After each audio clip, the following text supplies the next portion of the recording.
What's up, Notjust developers? Welcome back to a new tutorial. Welcome back to the live stream. Today is Sunday and Friday. Today is Friday and we are continuing the build that we have started previous weeks. And today specifically, I'm prepared something for you very interesting.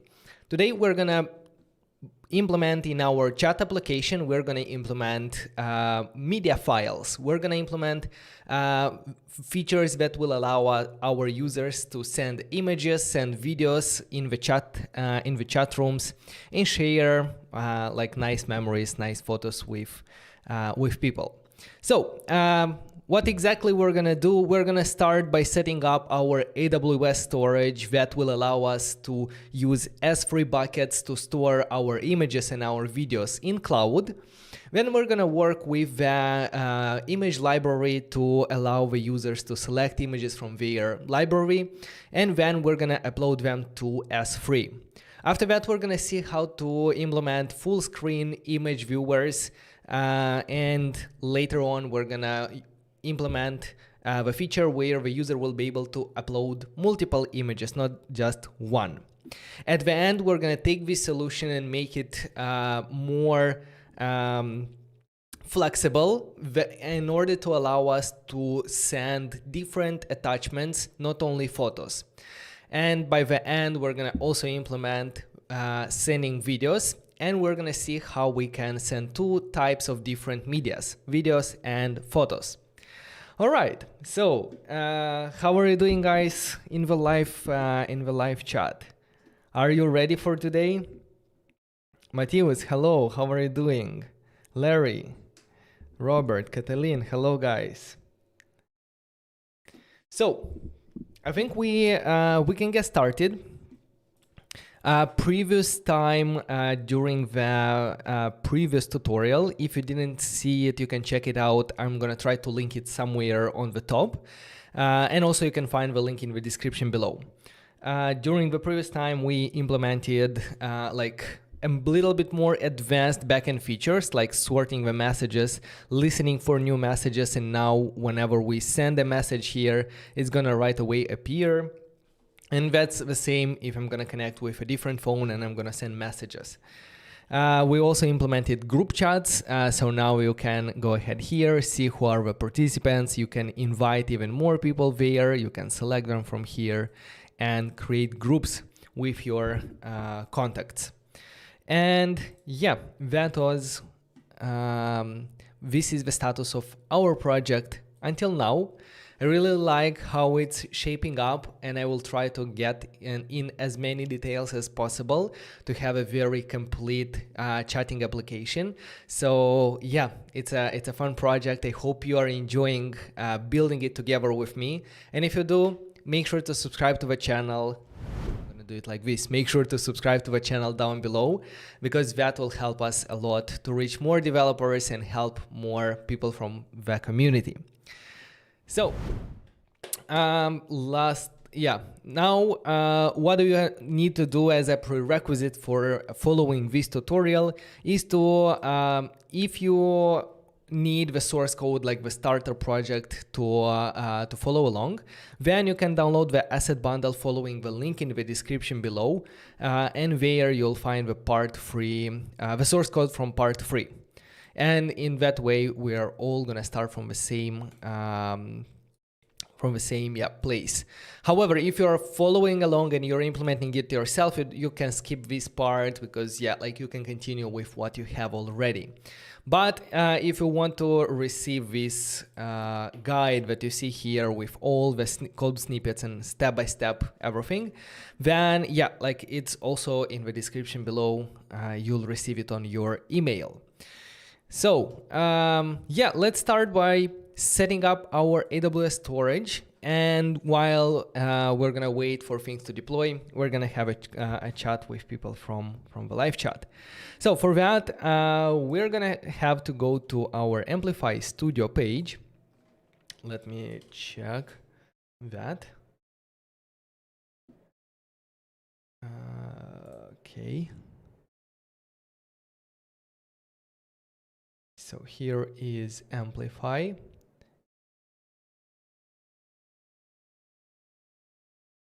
Let me zoom in a bit, and yeah, let's open our WhatsApp clone and launch our studio.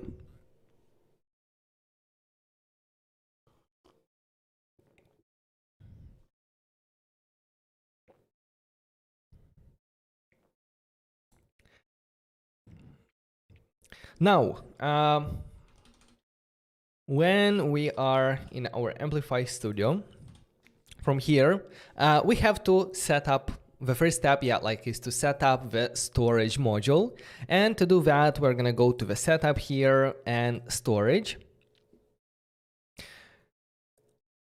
Yeah, give me 1 second. I was checking another environment, but yeah, in your case, this is what you should see. A page where we will set up our storage. First of all, give it a name for the bucket. I'm gonna leave it by default. And let's allow the sign-in users to upload, view, and delete files from our storage. I'm not gonna give any permission to the guest users, and I'm gonna press create bucket to deploy and create our S3 bucket. This process is going to take around 1 minute, and after that we're going to be able to start uploading images to our to the cloud.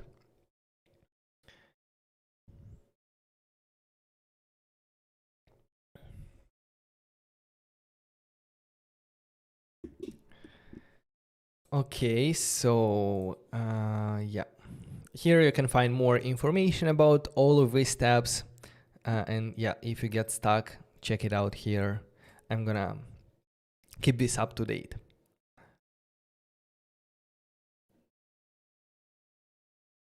All right.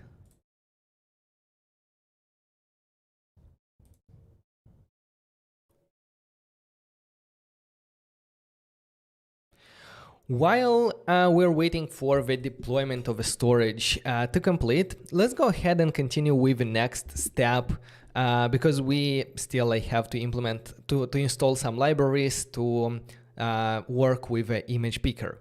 So for that, let's open the S3 picker image from the library. And in order to select an image from the phone library, we can install Expo image picker library, and that will allow us to do just that. So let's come back in our project. I'm gonna also zoom in here. Let's open a new terminal and let's install the Expo image picker.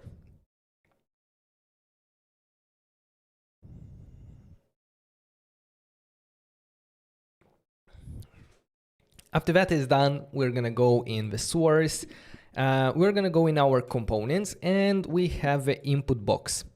The input box is this part down here that is responsible for creating new messages. At the moment, we simply have a text input here that it has like this state variable, and whenever we press send, we simply send the text message as a new message. What I want to do now is let's launch the image, the library to pick an image whenever we press on this plus icon. So for that, I have prepared here the function that will help us to pick an image. So let's get this function in our application and let's look what it is doing.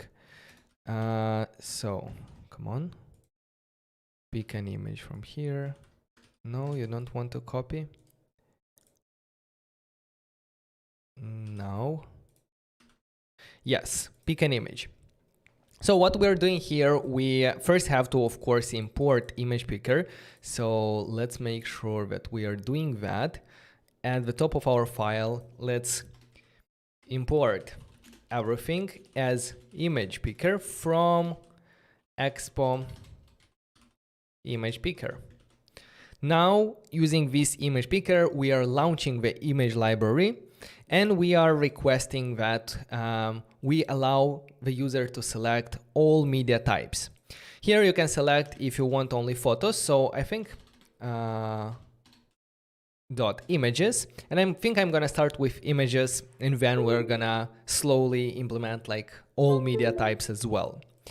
Here you can provide the quality of the image, where 1 is full quality, and like if you do 0.5, it's gonna be processed, and the size of the image will be less. I'm gonna leave it 1 for now, and let's console log the result to see what's happening here. Lastly, we need to attach this. We need to call this pick image function whenever we click on this icon, on the plus icon. Our plus icon is here. We can see plus, and the good thing is that the icon has already an on-press event, and we can right away say that whenever we press, we want to pick an image. We also need a state variable where we will save the URL of the image. So at the top here, below the text, let's add the state variable for our image, and let's do set image here, which initially is going to be equal to null.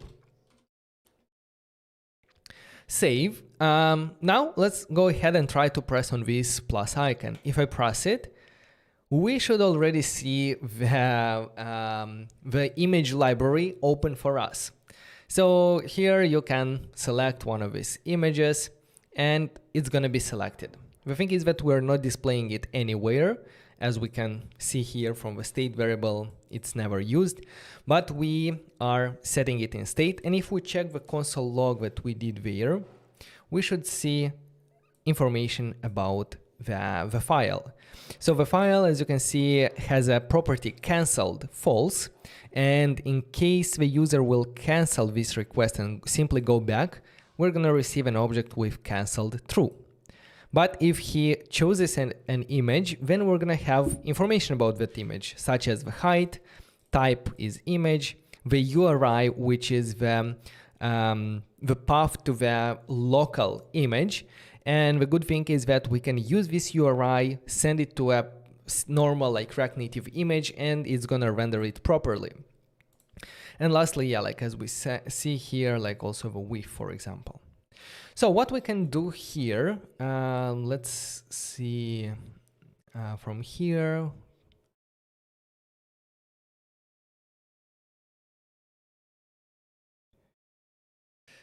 Yeah, so in where we are rendering everything here, I want to display the selected image just above our input. So because our input is all of this, not the input, but the input box is all of this safe area view container.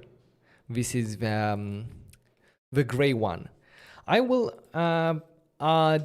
basically start by putting them into a fragment, because above this I want to render the image. But I don't want to render the image always. I want to render the image only if it is selected. So if image, then let's start with a view. And here we can render the image source. URI will be our image. And what else? And here for the style, let's go with styles.image.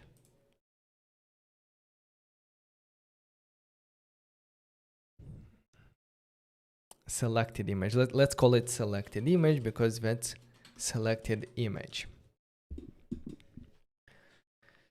Okay, selected image. And what else? What else?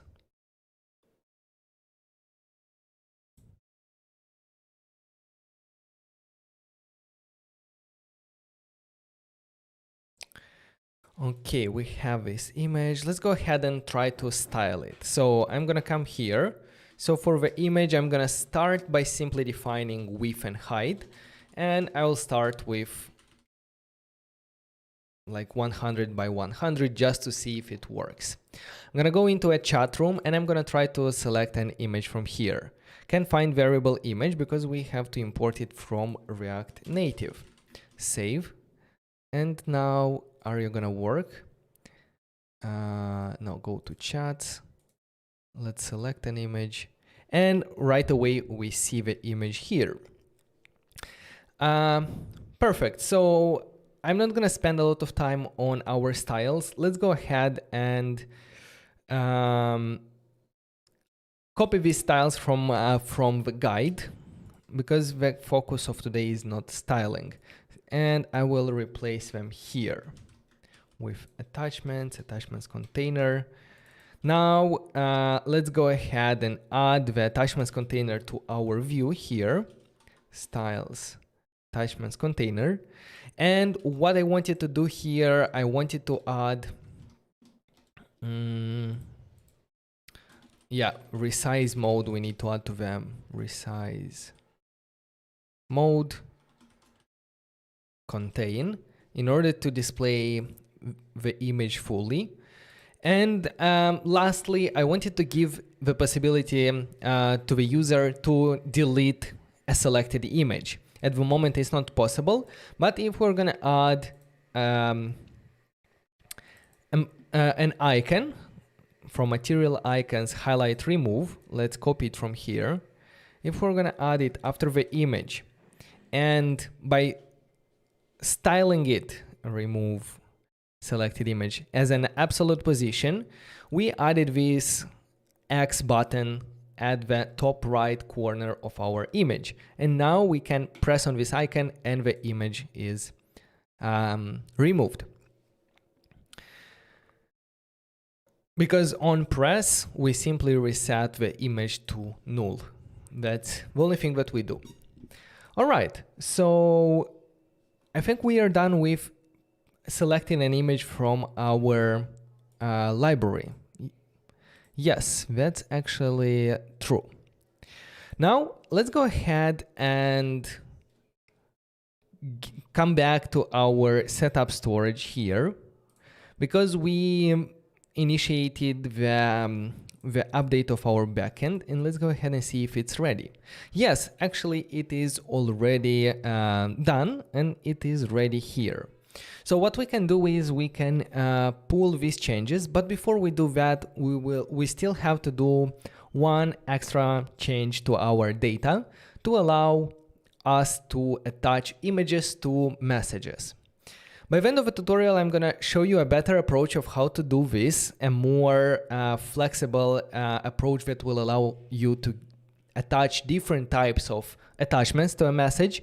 But for now, let's keep it simple and let's go to our setup data, to the message model, and simply say that we will have an array of images. I'm going to start right away with array of images because it's going to help us send both one image and multiple images at the same time. So let's select here is array, and yeah, neither the values are required nor the array itself is required. So we can still send messages without images. So after we have done this change, let's go ahead and save and deploy, and wait for our backend to update once again. And after that is done, we will be able to upload images to the S3 and then link them with our message object in order to be able to query them later when we need it.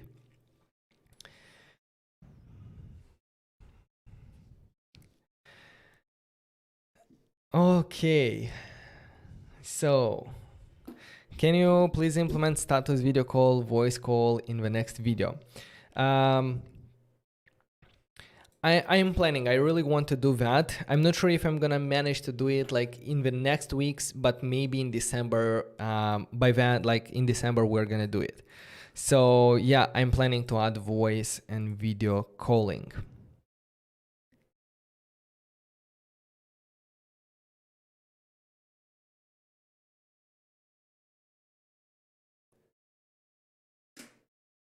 Are you going to be covering the status screen on this build? Actually, I have never used the status screen in WhatsApp, and I'm wondering what's so special about WhatsApp, about the status screen. Do you just Yeah, like what can someone explain me what's the point of statuses in WhatsApp? Are they like stories or what? Oh yeah, I think they are. Yeah, to be honest, I have never used it. Interesting. We'll see. We'll see. If that's like an interesting feature, we can cover it in one video. Why not use TypeScript? In order to keep it simple, that's the easy answer. But yeah, I highly recommend using TypeScript in all your production projects. Hi everyone, did I miss too much? No, we are just actually getting started. We are in this video today. Today our plan is to add different types of attachments to our messages that we exchange in the application. So we are gonna be able, by the end of this video, we're gonna be able to send images, videos, and exchange this information with users. Yeah, like it's gonna be interesting because we're gonna go through a lot of steps. Like we're gonna implement it simply like with one image, then we're gonna implement like having multiple images, then we're gonna implement having videos as well and how to manage them and so on. So it's gonna be a very interesting and insightful live stream.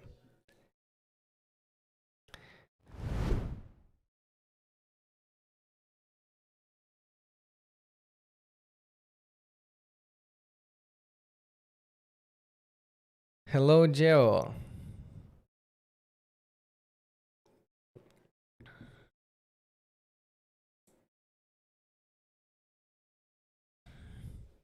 Can we create application with Next.js? Yeah, let me know if you're interested in Next.js tutorials as well. Because yeah, like I recently updated our blog platform to Next.js 13, and still like I'm interested to get into more details about the new features from Next.js 13, as I didn't had like the proper time like to analyze and study them properly. But yeah, like it's an interesting stuff. It's I see it as a breakthrough for web development, and if you guys are interested, we can arrange something in future related to Next.js as well.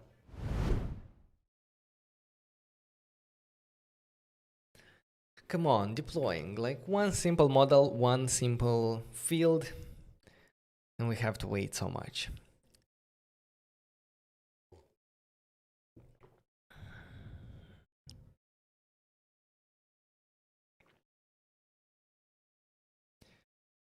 And I think we're not able to move on to the next task.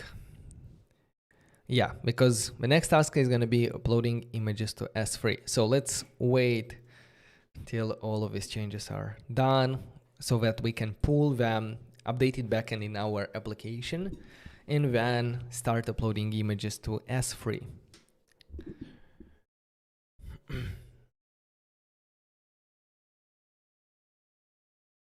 All right, so here we have it. Our application has been deployed, and now we can copy this amplify pull command and come back in our terminal to pull the changes here.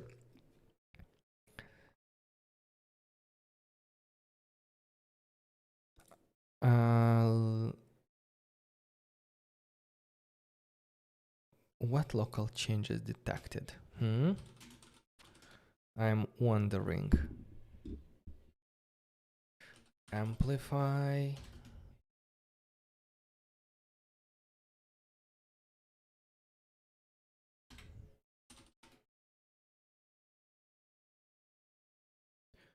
Okay, let's try to pull it nonetheless.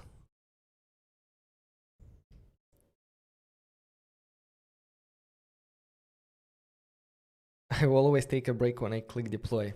Yeah, like especially when you mess up like some small thing and you have to add it one more time.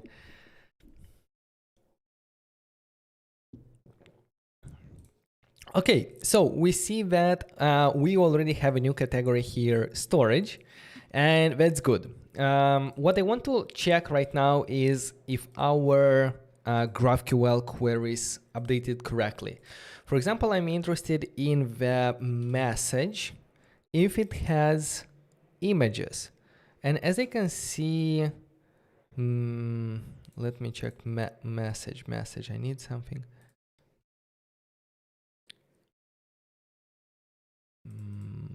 I'm gonna search for get message, and as I can see here, it doesn't have the images. So that means that our GraphQL queries were not updated.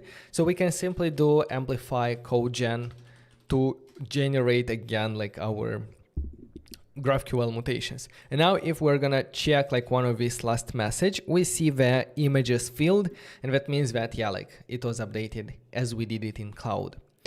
All right, so yeah, like we're done with the task 1, setting up AWS Storage. We're done with task 3 to pick an image from the library, because we saw that we already can select an image from the library, we can deselect it and so on. And now our task is to upload the image to S3 whenever we send the message. We need to upload firstly the image to S3, and then we need to save the key to that file in the message model that we are sending. So let's have a look at what we will have to do.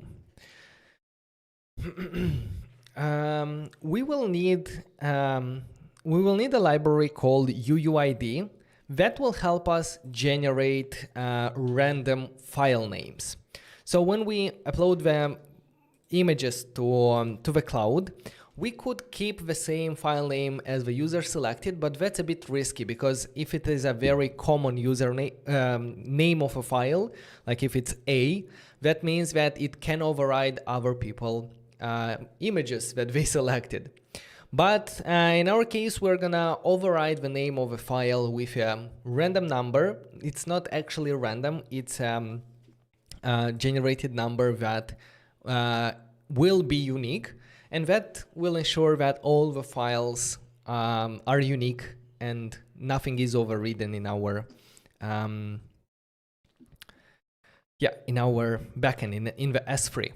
Now we should import this UUID function, because we will need it a bit later to generate these names. And where do we do that? We do that in the input box. So source, components, input box, index. Let's first import this UUID and make sure to import the React Native get random values right above this, in order to without this you're gonna have an error. All right, now we're gonna start by taking this upload file function, and this function let me first put it here, and then I'm gonna explain. I'm gonna put it after the pick image and before the return statement in our input box. So this upload file will receive a local URI, and based on the local URI, it will first read this file, it will transform it into a blob, and after that, using the storage.put, we're gonna upload this blob using a key. But this key, as you can see, is the name of a file.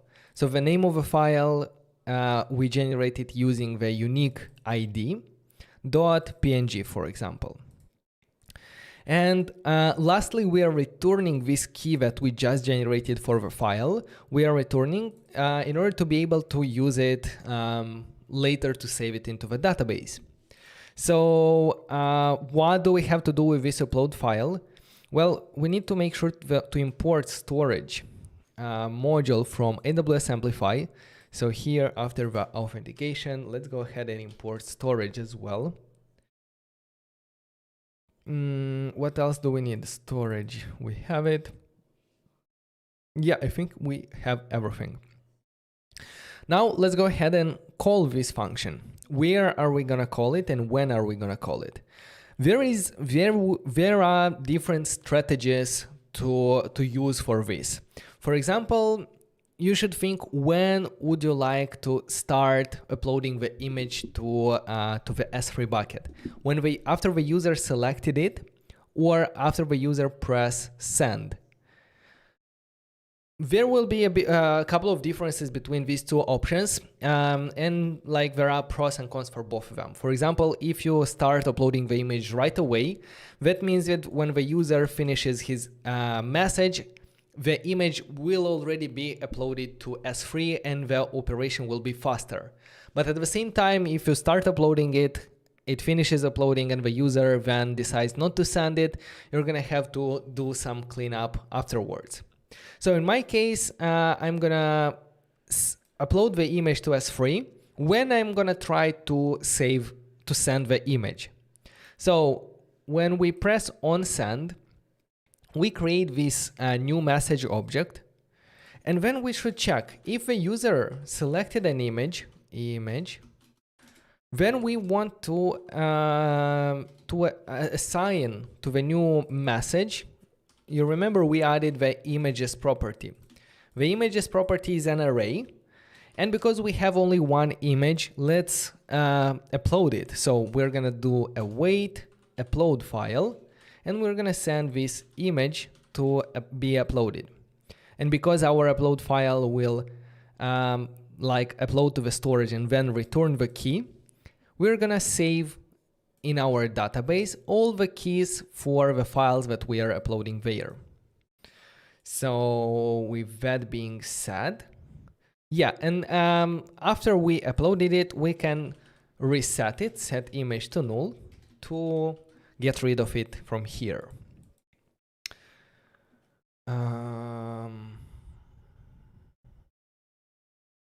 Yeah, let's see if it's gonna work. Let's open our terminal and let's make sure that we don't have, no, why did I stop the server?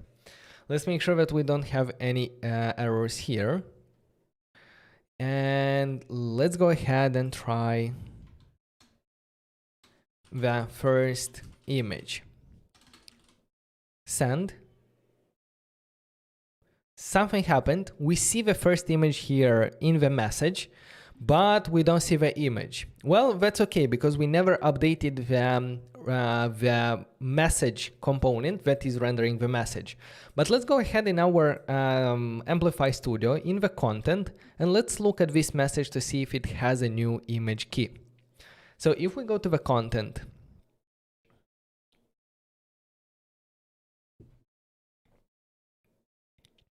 and we probably sort by image, no?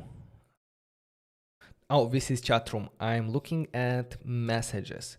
So if I look at the messages and I sort by images, I will see the latest one here with the text, the first image. And in the images, we see a file. Let me copy this name and see where we can find this file actually. To find the file, we can go in the file browser, also in Amplify Studio. That's why I like Amplify Studio, because it allows you to manage both the data, to design the infrastructure, and also to manage like files, data, users, and so on. From the file browser, let's open our public directory. And if I search this name, I see that this is the only image in this directory. And if I'm gonna download it, or yeah, actually we can see it right away here. Perfect. That means that we uploaded the image correctly and we linked it to a message also correctly. Now let's open our components message index. And here, before we are rendering the text, let's render the image if it exists. So if image exists, we want to render the image. But the problem is that, I mean, if message.image exists, we want to render the image. The problem is that a normal image component from React Native, it expects a full URL.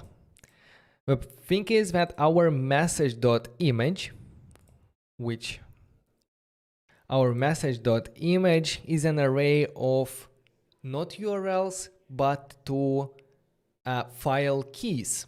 So we just know the key of that file. Where is it? We just know the key of a file, and based on this key, we need to take it from the storage. We need to create this URL. One easy way is to use a pre-made component that we can import. Import from AWS React Native, AWS Amplify React Native, and we can import an S3 image. Using this S3 image, we can send the EMG key, and it's gonna first download the image and then display it. And then styles.image. The thing is that the message doesn't have an image, the message has images. So if message.images.length and is more than 0, that basically means if we have images attached, and I should do it safely because images can also be null. So if we have images attached here, then we want to render one image, and I'm gonna simply take it as message.images at position 0. This is gonna be our image key, the first item from our images array. Now in the image, let's style this image here. Let me see if I prepare the... Yeah, I have an image here. Let's simply copy the styles and see if we're gonna actually see that.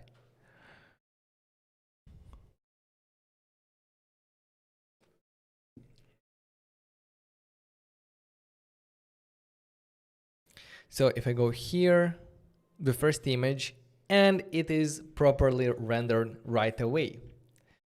Perfect. Yeah, that means that, yeah, now we can select images here, we can add text, and we can send them, and they will appear here, and they will be rendered properly.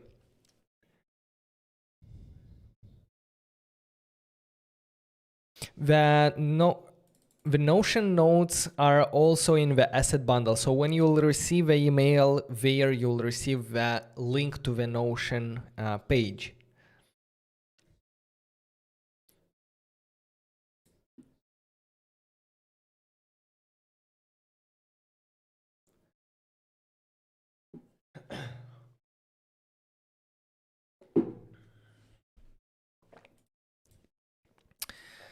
Okay, so now we saw a couple of things. So far we have learned how to pick an image from the image library. Then having that image file URL, like local URL, we saw how we can upload this image to S3 using the storage module. After that, based on the key of that S3 file, we linked it to our new message here by saying new messages. Images is this uploaded file. And lastly, when we query and when we render our messages, we saw how we can render directly an S3 image using the S3 image component that we import from AWS Amplify React Native. Later on, we're gonna see other ways of rendering the image, but yeah, like this is an easy and good way to do it without having to do extra steps. So you simply send the image key, and S3 will know how to download and to display it. Okay, so now that means that S4 here is done, and we can move on to displaying images full screen. For that, we're gonna use the React Native image viewing library. So let's first of all start by installing it. But you know what? Let me commit everything so you will have it.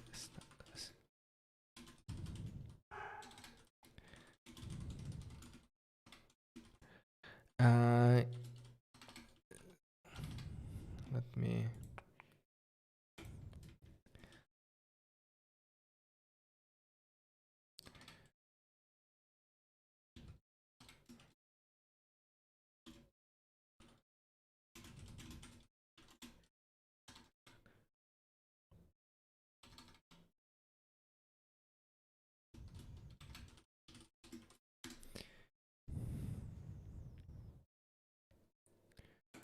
Okay, so moving on to the next task is to view images full screen. As I said, we're going to use this React Native image viewing. So let's go ahead and copy the install command and paste it here in our terminal.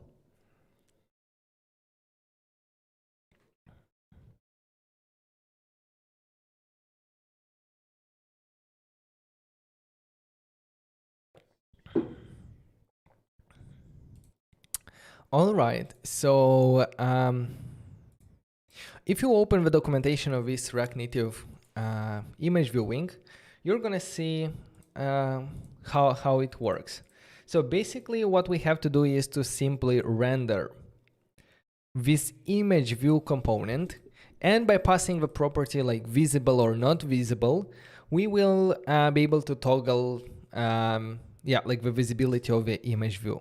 So what we're gonna do, for every image that we are rendering here in the message, for every image, let's also render this property image view. Actually, not for every image, because if one message contains multiple images, we will render only one image view component.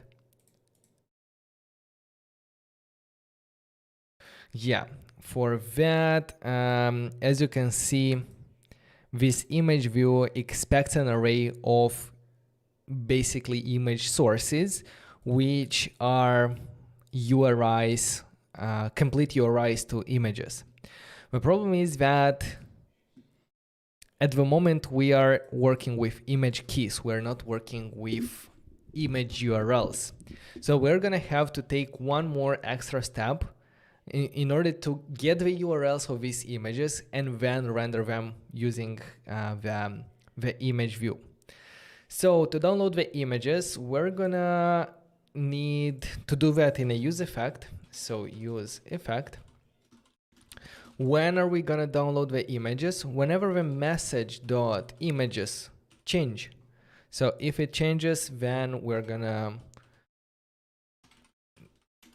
define this fetch images. Let me check if it's the same name. Download images equal an async function, and let's right away call it here download images.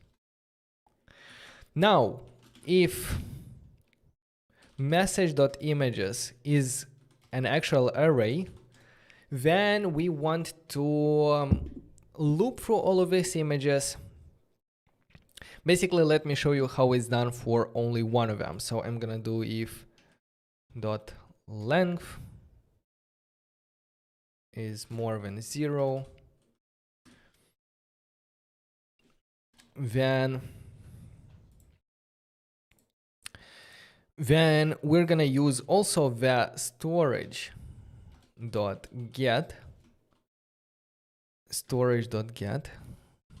Here in the storage.get, we need to provide the key for the object that we want to receive, and the key is gonna be message.images. Come on, images at position 0.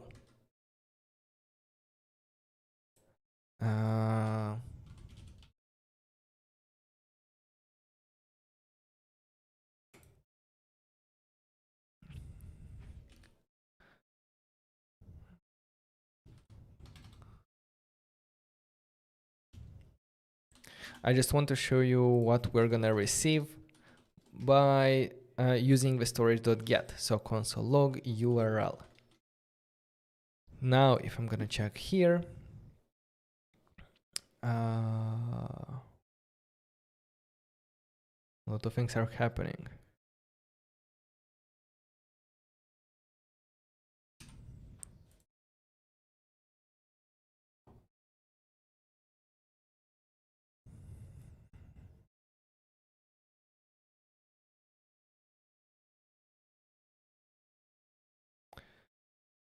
Possible and handle promise rejection. Which one? Storage, can find variable storage. Yes, let's go ahead and import the storage here in our message. And now, yes, now I see this URL. And this is the thing that I'm console logging. It's a very long URL, but if I click on this and press open, it's gonna open the image that I want to display there. So that means that by using storage.get, where is it? By using storage.get and knowing the key of one item, we can get the final URL. And based on this URL, we can already properly use like a normal React Native image. So let's do it like this. We're gonna need a state variable for our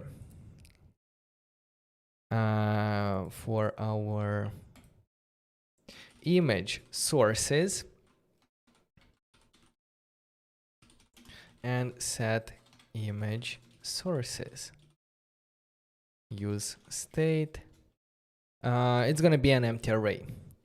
And here, instead of console logging the URL, let's do set image sources with a new array containing this URL.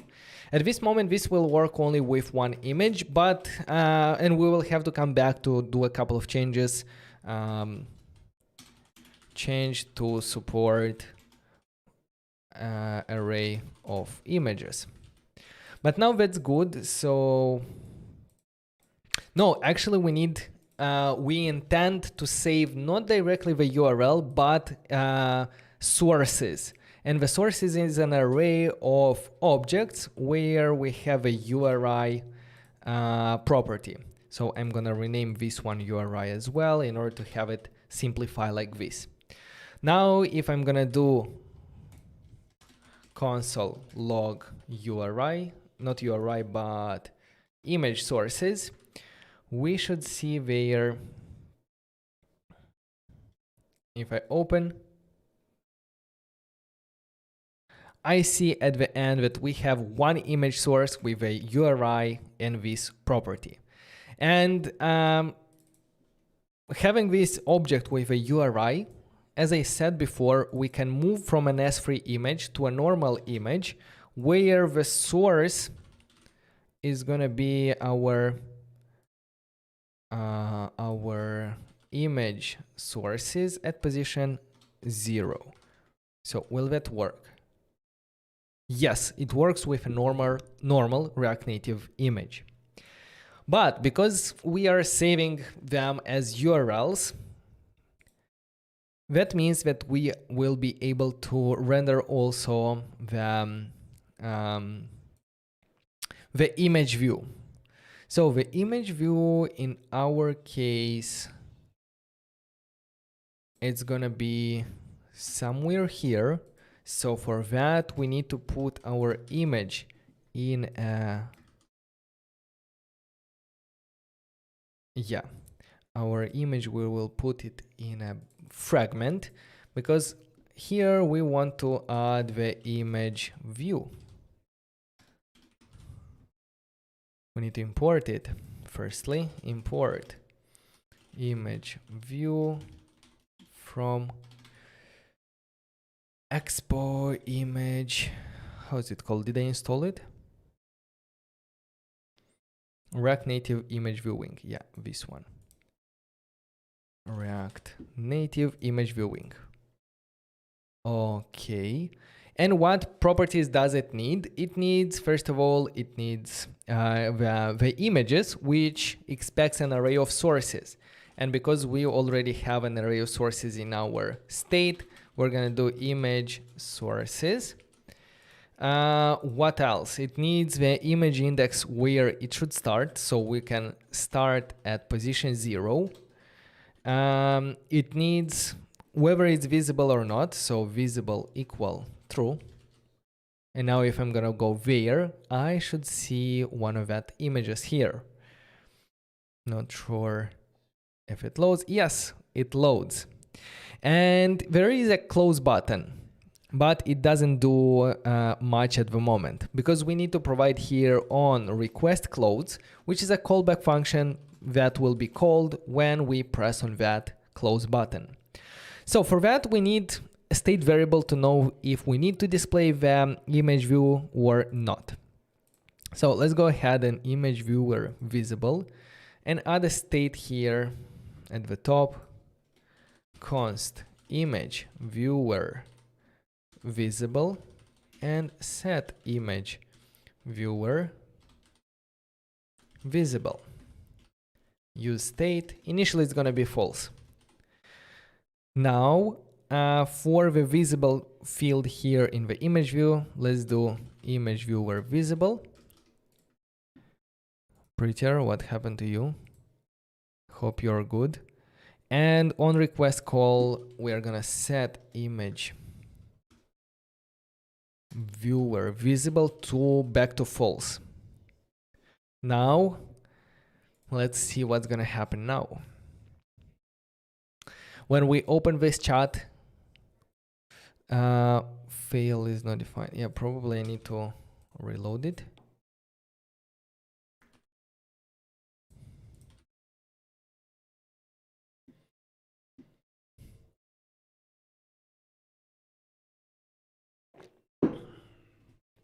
So if I go here, oh, something is wrong. Can find variable name. Oh, at the top, I must have used a wrong name here. So it should be false.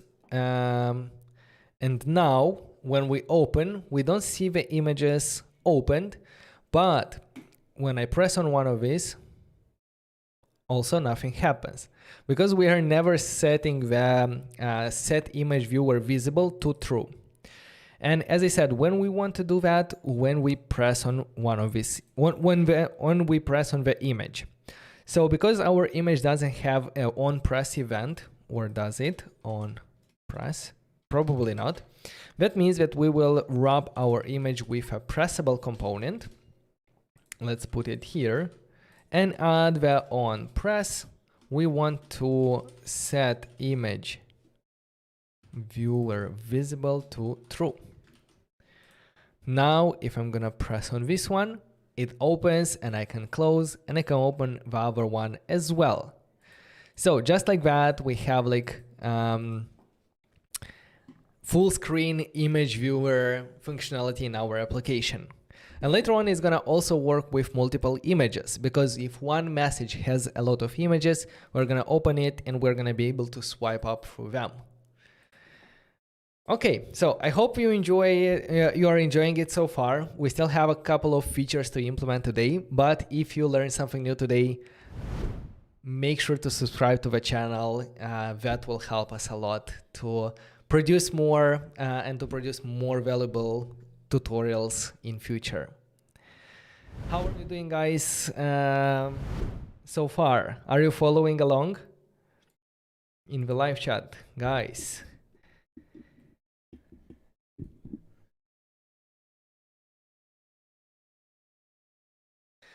All right, so let's move on to the next step, because the next step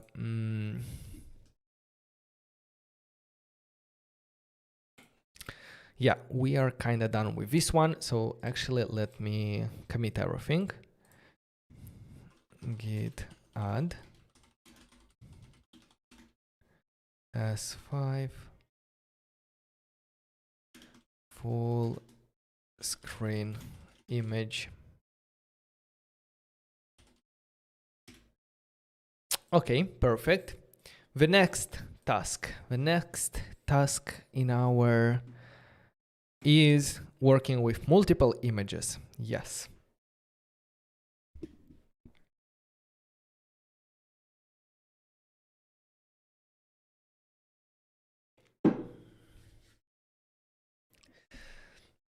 So sending multiple images from our backend side, it's already ready, because we have an array of images that we can attach to a message. Now we need to implement all these features from front end in order to allow the users to select and send multiple images. To do that, let's go in our input box where we are launching our image library. And here we can send a new property, allow multiple selection, true. And if we do that, let's open our terminal here. Let me check if I need to console log result. I'm gonna leave it here. Image sources, probably don't need it. Yeah, that's it. Now let me clear it and let's after adding this allows multiple selection and console logging the result, let's go ahead and see what's happening here. I'm gonna open the image selection, and if I just choose an image, the same is gonna happen. However, if I'm gonna long press and select it, I'm able to select multiple images. And then I can press select and nothing happens because we're gonna see why. Here we see two console logs, one of them when we selected one image and one of them when we selected multiple images. As we can see, the results are a bit different because when we select only one image, we get back an object where we have this URI of the file. However, when we select multiple images, instead of having like directly in the object the URI, we rather have an array of selected files, and every selected file then is the object with the URI.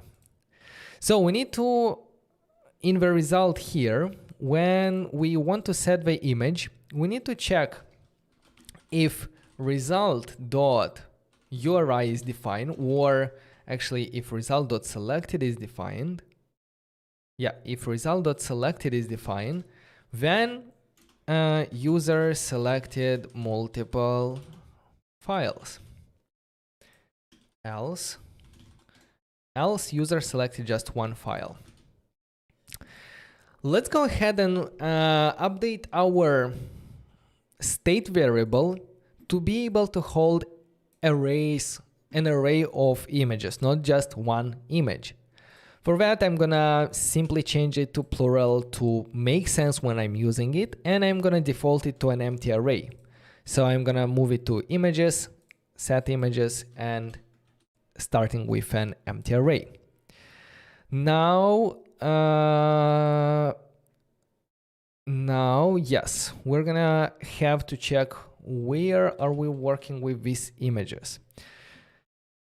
Okay, this is one place. I'm gonna come back here. Here in the peak image where we are working, let's finish here first. So we want to set the images with, let's go ahead and select them with result.selected. Here, what we're gonna do is we're gonna do set images with an array where the item is the result. So now, yeah, at this moment, like in the guide, I'm still working with only URIs, not with the whole result object. So we can actually do that as well now. But later on, we're gonna actually work with a whole object because we will need a little bit more information about that file. But for now, yeah, like we need to save a result.uri, and here we will have to map through all the assets and only get the asset.uri, like this. Okay. What else? The next step, let's scroll down a bit here. So instead of checking if we have an image, we're gonna check if our images array has more items than 0. Basically, if it has some images, then we want to render these two components for every single image in our array. So let's go ahead here Did we do it with a flat list? Yeah, we actually worked with a flat list. So instead of rendering these things here, because we have a list of images already, we're gonna use a flat list. A flat list that will work with the data images. And when it will try to render something, we will take the item, which is one image URL, and we're gonna render these two, right? Both the image and the material icons. Yeah, let's render here. Let's start with an empty fragment, and then let's put the image and the material icons for every single image here. Now I'm gonna update the source here to be the item that we receive it for every single render item execution. Style is gonna be the same, material icons on press. When we try to remove one of these, yeah, let me actually do it in a moment just to see if everything is okay so far. I'm gonna select one image and I want to see the same as we did before. Yes, everything is good so far, but if I'm gonna select multiple images, they're all gonna appear here. That's good, but I think that I wanted a horizontal flat list, so I can send simply a horizontal property here, and we see all the selected images here. Perfect. I can also no, that's okay. Now, as I was talking, let's see how we can remove one of these items. Before it was easy, we simply set like our state with null. But now we're gonna have to set images, and we're gonna have to work with an array. So let's send this to our setter, the update function, where we will get the existing images, and I want to do existing images dot filter. I want to filter the image and keep only the ones that are not this item that I'm trying to remove right now. So we set the images by filtering the item that we want to delete. So now having 3 images, if I'm gonna remove a one in the middle, yes, it works. If I'm gonna remove this one, and if I'm gonna remove this one, yeah, it works as well. Perfect. And just like that, we can select like really a lot of images. You can work more like with how you render them, like to display maybe some background to be better. But by the end of the tutorial, I think we're gonna come back and think about improving a bit the user, the UI. But the good thing is that now it works. And lastly, we need to properly upload all the images, because at the moment here we are checking if we have an image which we updated to images, and now that's an array. So let's check if images.length is more than 0.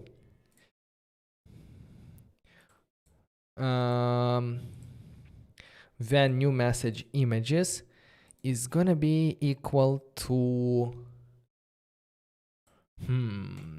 yeah, we have an array of images, and we need to call an async function upload file for every single image there.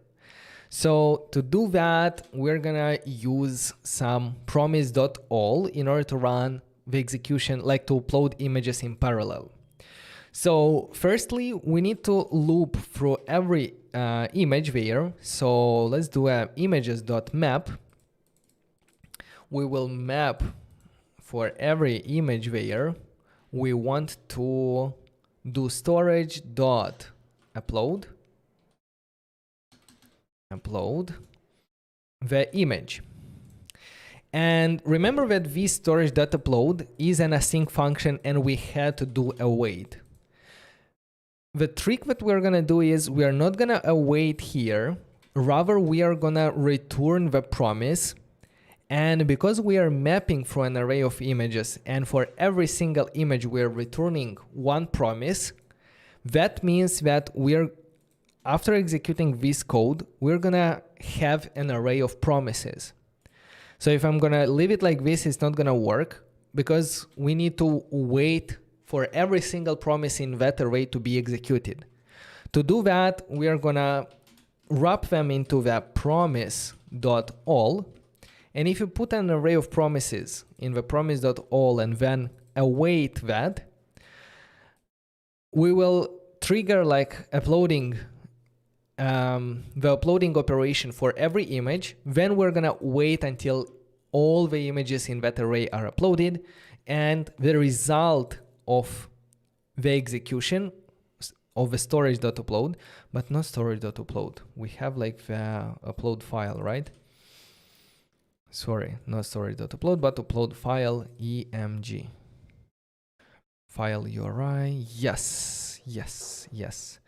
And as you can see, because here our parameter from this arrow function and the parameter to the function that we are calling are the same, we actually can remove the arrow function and simply send the upload file here. And now it's a bit more clean. And set image, not image, but images to an empty array at the end. Okay, let's see if it actually will work. Now let's select two images from here.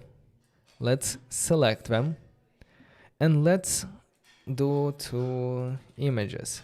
Let's send and see if it works. At the moment, it simply renders one image here. But if I'm gonna look in our data, content message, two images, I see that our images array is an array of two keys. That means that we have uploaded and saved our images correctly. Now let's go ahead in our message component, and in the message component, instead of simply rendering the first image, we actually need to render all of them. So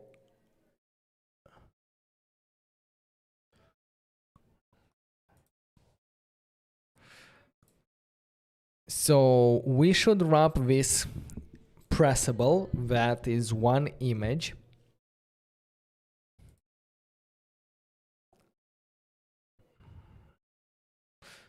Actually, I'm gonna do it a bit differently, you know?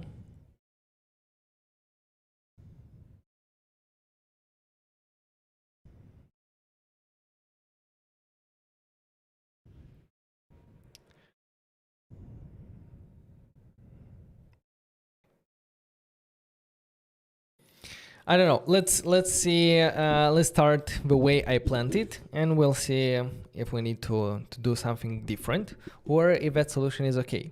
So, as I said, like we don't have to render simply the first image. We actually have to loop through our image sources dot map, and for every image source, we have to render one of these pressables.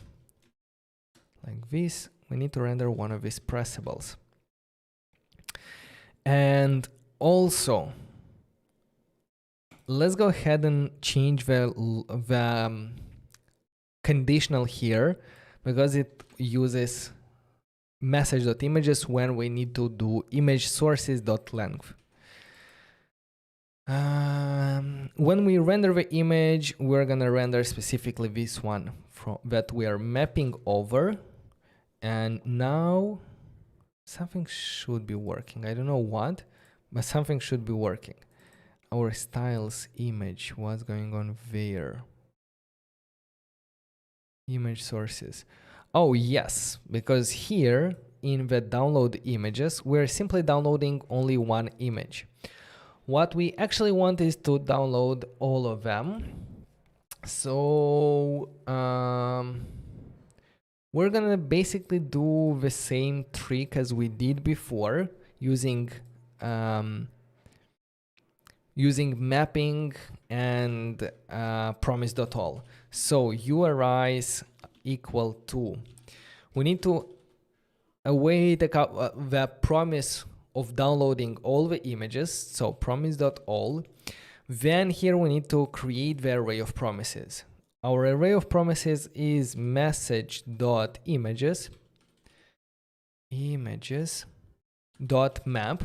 and for every image here we want to do storage.get, like this, storage.get emg, and I can actually remove this arrow function altogether. Now our URIs is the array of URIs, and I can send it directly here.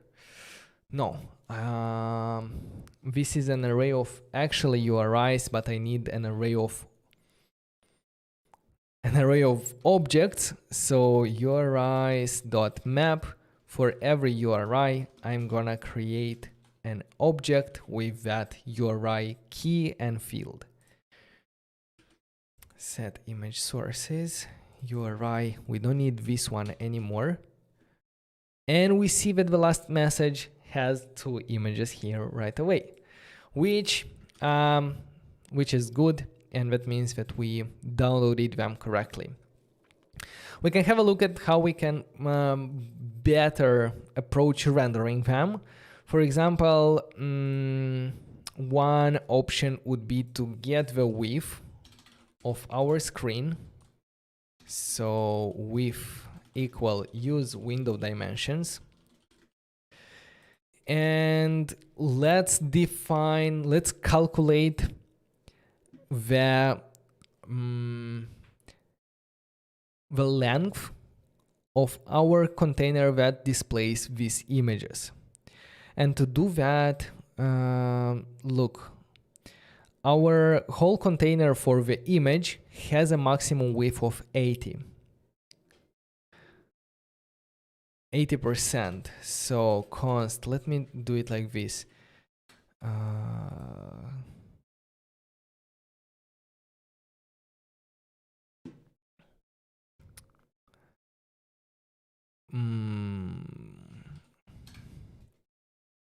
Let's do image container width equal to the width of the screen multiplied by 0.8, because we know that the parent component is 80% width. But we also need to take into consideration that every container, like basically every image, has also some margin and some padding.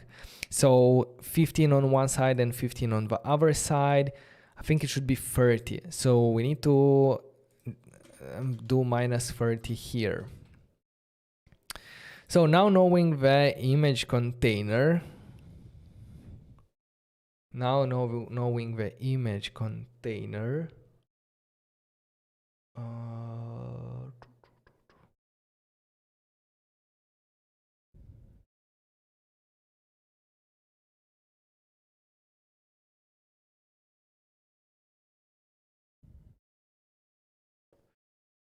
then we can put our images.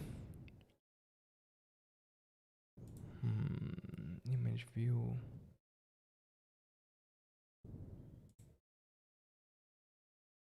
Yeah, we can put our images inside the view that will have the width that we just calculated, max or image container width.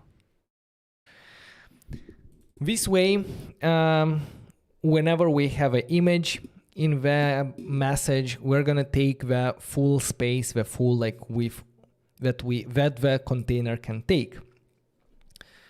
Image container width. Now, I'm also gonna assign some other styles to this container, and the other styles will be called styles.images. Now let's go ahead and add some styles for our images container. Images container. How did we do it? Image container.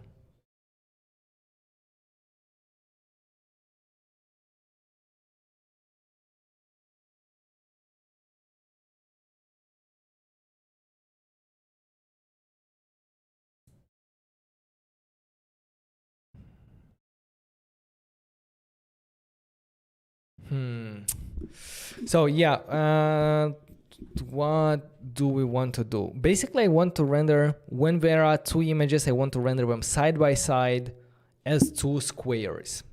So for that, we need, instead of setting width to a specific like 200 value, we need to set it to probably half of the parent component container, or even less, like to take into consideration like.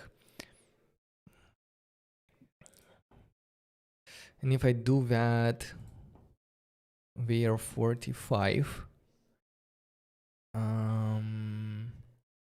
And I can go ahead in my container that contains these images, and I want to say that I want the flex direction to be row. I want them to be in the same row. Okay, something happened, but not exactly what we needed, because we have a width of our image 45%. The thing is that our image is not the actual component that is a child of the image container of the images. So for that reason, we need to add some styles to our pressable that is the container of the image. And we're gonna say that this is a style image container.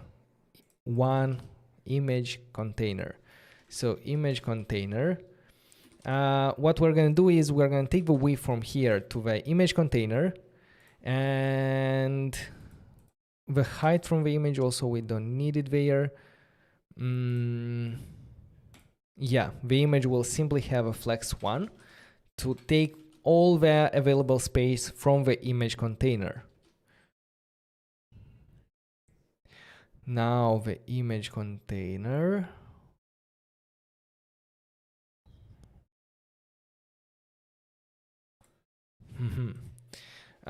We also need actually we need the height for this image to see it properly.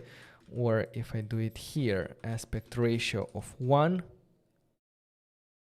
Yes, if I do aspect ratio 1, it will automatically set the height of this container to be the same as the width. So we get like this nice squares. If I'm gonna do 50, they will not be in the same row. No, actually they will be. And if I do more, will they? Yeah, that's why I wanted to check if they are not overflowing. In order to make sure that when we don't have enough space to move from a new row, and that's gonna happen when we add multiple images there, then we can add a property to our images here, a property called flex wrap. We want to wrap. We want them to wrap from a new row. Yes, and now if there is not enough space, it's gonna go from a new row. And if I go back to width 50, that's still not gonna be able, no, that will fit exactly how we wanted.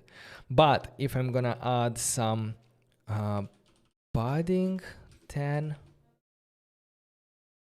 no, it will work because padding is internal. So 10 is too much, but 3 is gonna be good. Yes. And border width, I don't like it that much. 1. Not very good with designing today, but it looks really nice at the moment as it is. And the cool thing is that if I'm gonna open one of these images, oh, it's not gonna work. Or is it? That one works. This one works, but this one doesn't. Why? Because we have pressable, set image viewer visible.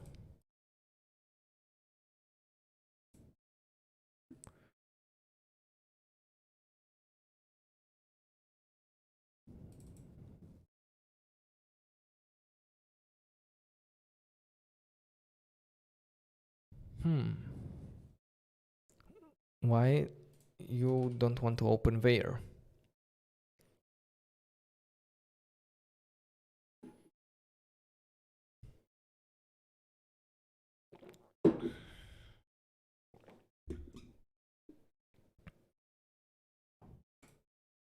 Yes, it opens, and I can also swipe left to view the other image from the same message. And yeah, as you can see, we can even send more of them. Let me select more of them. Select, send. And we should have actually, yeah, a lot of them in a grid. And we're going to be able to see, to scroll through all of them. Awesome. Another feature that you can implement is to limit the number of pictures that you are displaying to probably 4, because that's what WhatsApp is doing. So if there are more than 4 items, the last one will be displayed with a label plus 3 more or plus 10 more. In this way, you limit like how many images you're rendering on the screen right away. Okay, that's good. But what happens with when I try to send one simple image?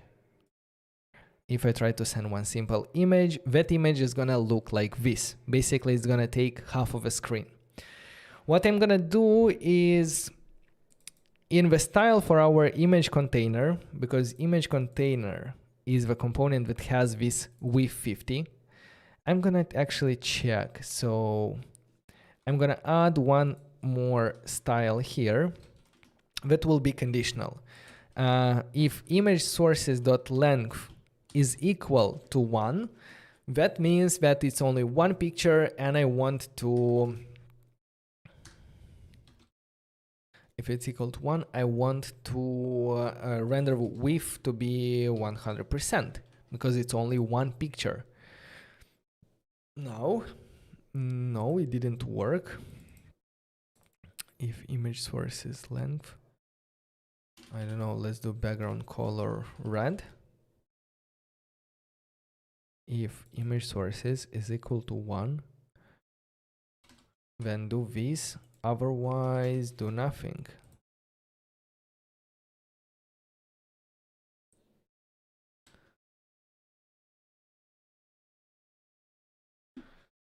Still doesn't work. Image container.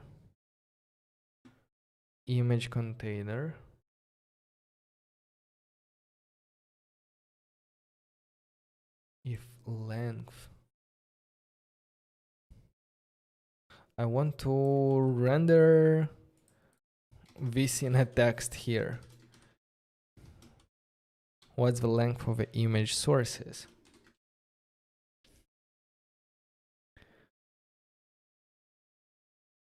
Nothing.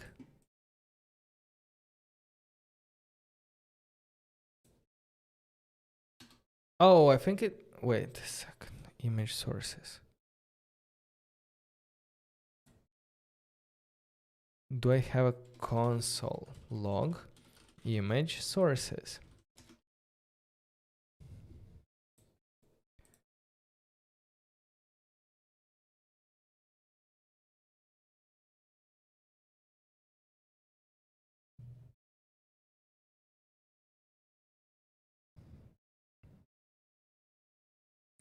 Pressable. Image sources length is equal to 1. I did it with flex 1. Okay, I did it with flex 1. But it's still, why it doesn't set the background, for example? Flex 1. Oh, image sources should be. Why it's image source? And why I didn't complain about that? Okay, I can remove the background and the width and leave only this flex 1. And actually, I can also move back to the AND operator because I don't need anything for the other part. Okay, so now when there is only one image, it's gonna be displayed full screen like this. I mean, full width of the container. And if we're gonna have more images, we're gonna see them like this. Perfect.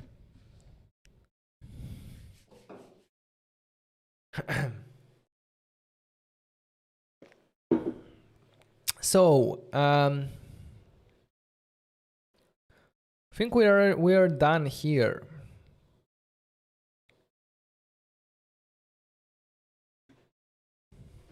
I think we are done here, and we can move on to the next task.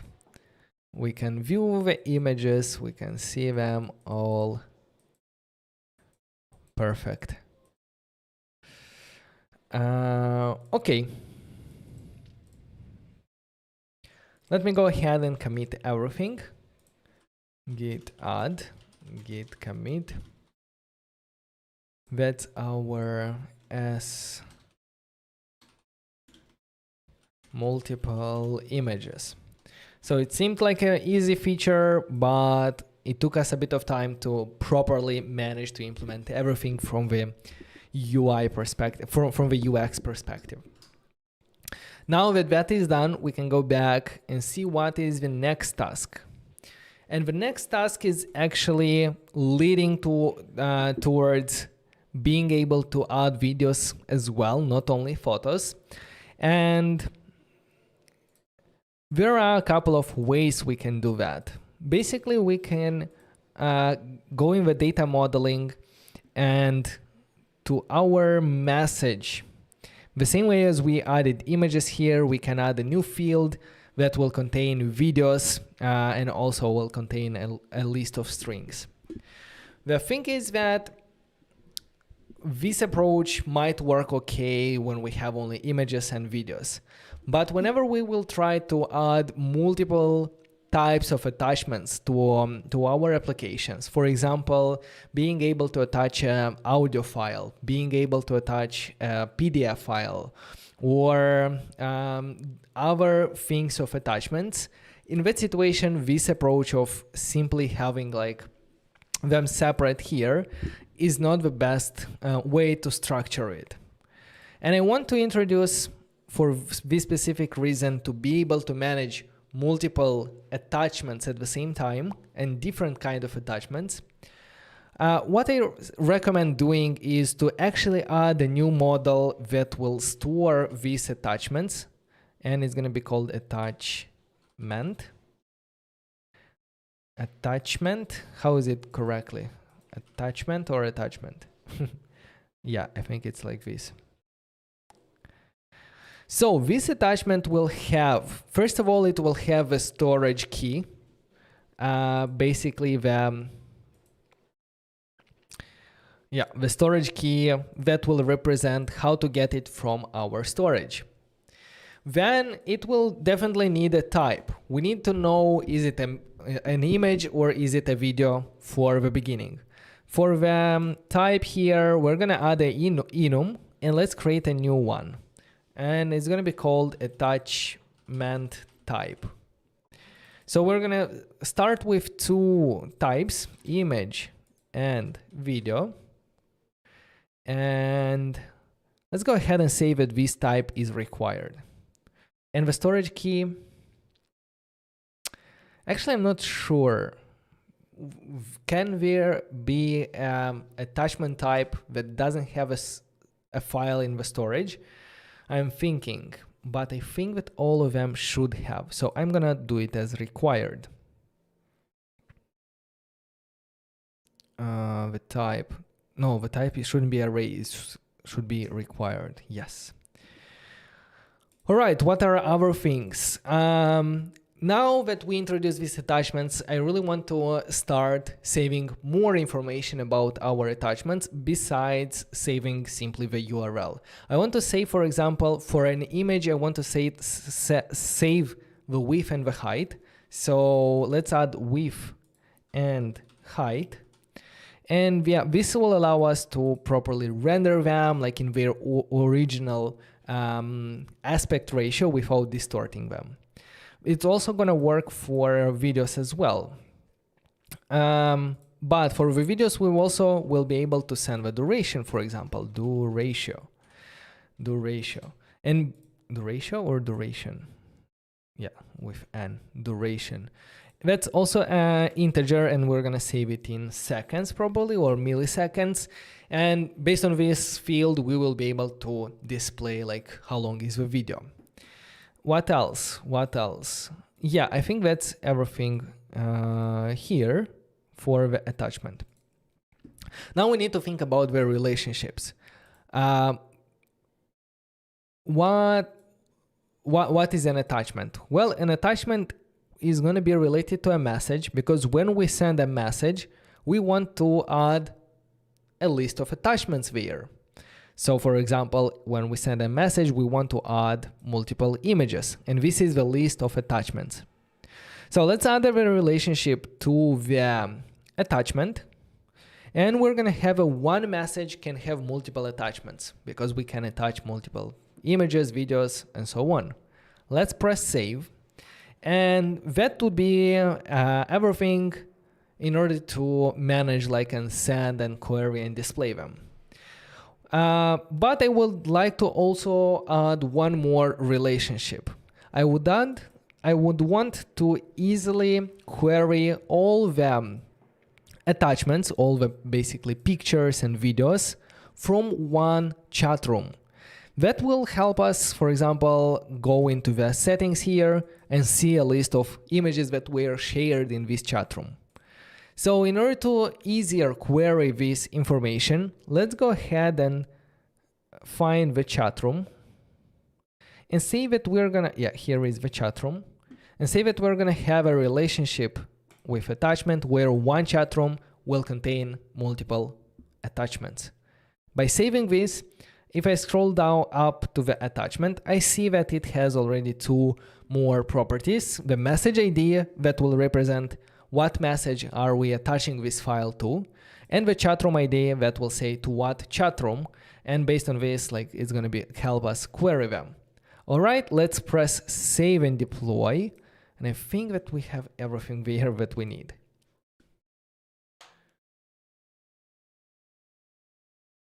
The project has a backend. Yes, we are working. This project will cover both the front. It's covering both the front end and the backend. So in the first episode, which you can find in the description below, there is links to all the episodes. In the first episode, we started with the user interface. Then in the second one, we implemented the basic backend. Previous week, we implemented more advanced backend with sorting, with real-time data, with GraphQL subscriptions, and also the groups feature. Now we're working on our storage, and we will allow people to share photos and videos with each other. So yes, let's wait until our data is deployed, and then we're gonna start working with attachments rather than directly saving them in an array in the message. So yeah, while this is deploying, I'm gonna take a short break, and I'm gonna be right back here.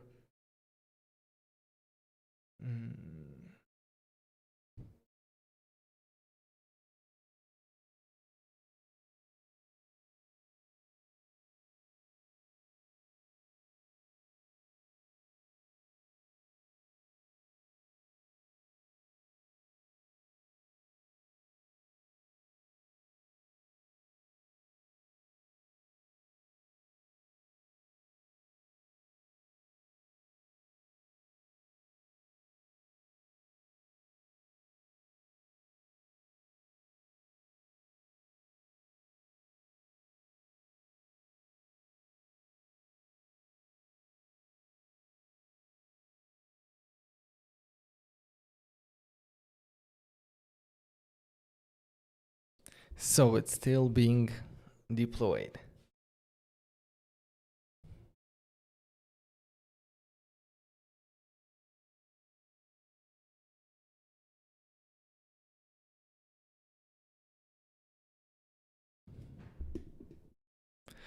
How do you allow users to select GIF images? I can't seem to figure it out.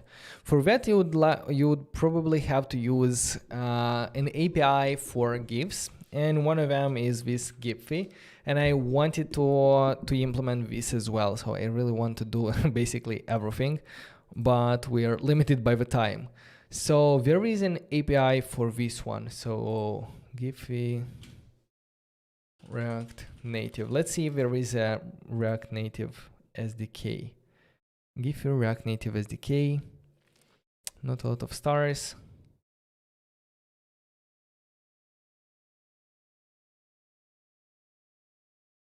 Yeah, so you would look either for something specifically for React Native, or you would interact with the API and do query the information like this.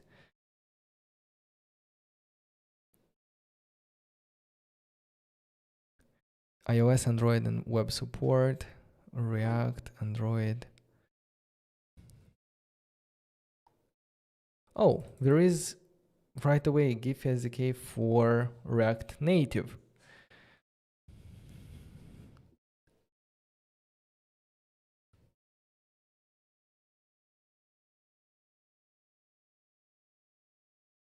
Yeah, this one is the library provided by Giphy themselves, so it should be safe to use.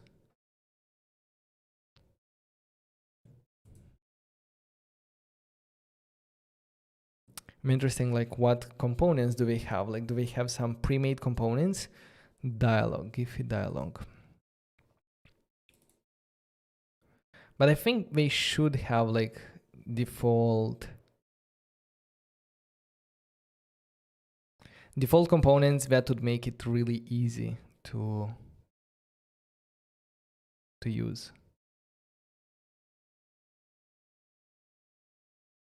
Oh yeah, they offer pre-built templates which handle the entirety of Giphy experience, and grid-only implementation which allows for endless customization.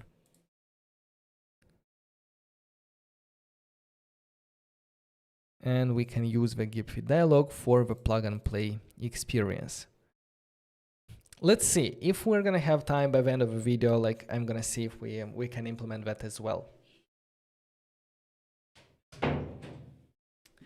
Now we are still waiting for our data model to be updated, and we're gonna start implementing these attachments.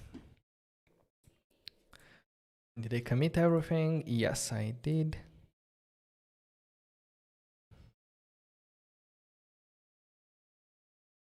Now we're gonna have to refactor a lot, and that was my debate at the beginning, whether let's go ahead and pull everything because it's ready, and then we're gonna start refactoring. And I'm gonna I was thinking whether to start with attachment right from the beginning, but in that situation, maybe it would be confusing for a lot of people. And I decided to keep it simple, even though we're gonna have to refactor now some of the things that we already implemented. But it's gonna be a very good experience because it emulates basically how you would implement project yourself. Sometimes you implement a feature just for it to work, and then when you have to add like other stuff, like for example here we need to add videos, we understand that probably it's better to refactor to make it easier to work with different data. So after we pull everything, let's also do Amplify codegen to generate our GraphQL queries. Okay, we generated them. And now, what's gonna happen now? Let's open our probably components input box, because the input box is creating and sending the messages. And now instead of adding these images here to our new message, the flow will change a bit. The flow will be like this. We first create the message, then we basically save a message we send the mutation for creating the message. And when we receive back the data, we will have a message ID there. And after that, we will be able to create attachments. Because now the attachments will reference one message, and we basically need the ID of that message before creating them. So what do we have to do? In the input box, we're gonna in the input box, should I?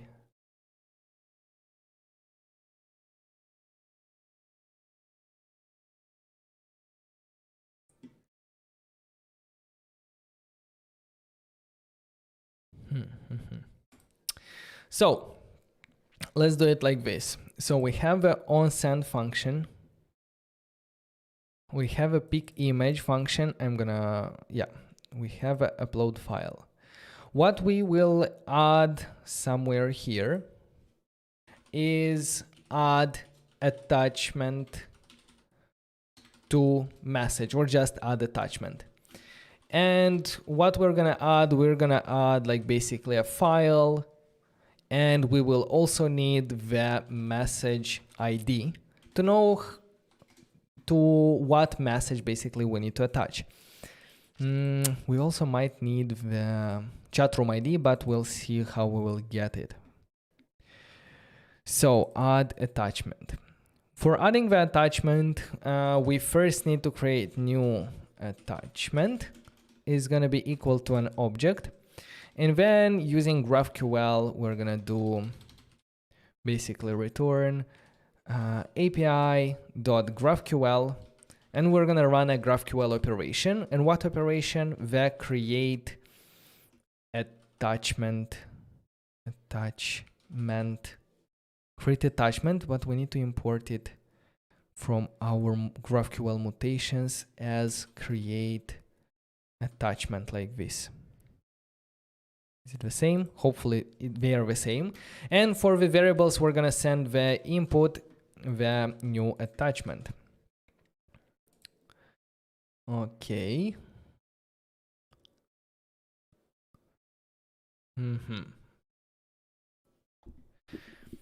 So to find out about the input, like basically what data do we need to send there, we can basically have a look at the create attachment query, or let's go to our GraphQL queries, or no, mutation create attachment. I can take these properties because these are the properties that we need to send. So basically all of them except the ones that are auto-generated, like created at, updated at, version deleted, last changed at, and also the ID, we don't need it. So I'm gonna even take them like this. So this should be our new attachment, the data about the new attachment. For the storage, for the storage key, we will receive the file URI, and we basically can use the upload file function that uploads a local file to storage and returns the key. We can call it here await upload file, and we're gonna upload the file. For the type, we need to set like either image or image. Let's start with simply image. I need here a comma.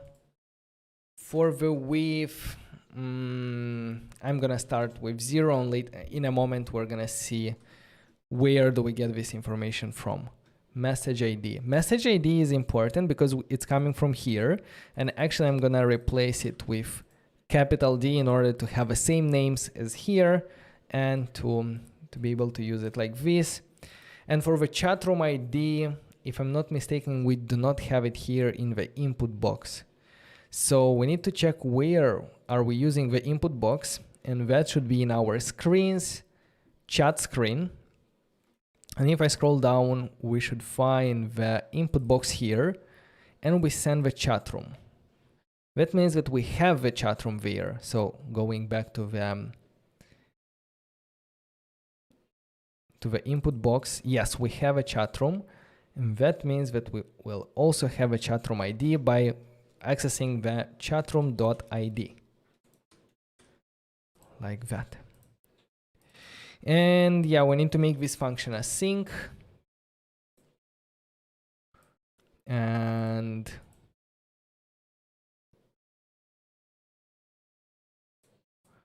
that's it for now. Now let's go ahead and call this add attachment that will create and save one attachment. Let's call it for every single image that we had selected. For that, we're going to go in the onSend function.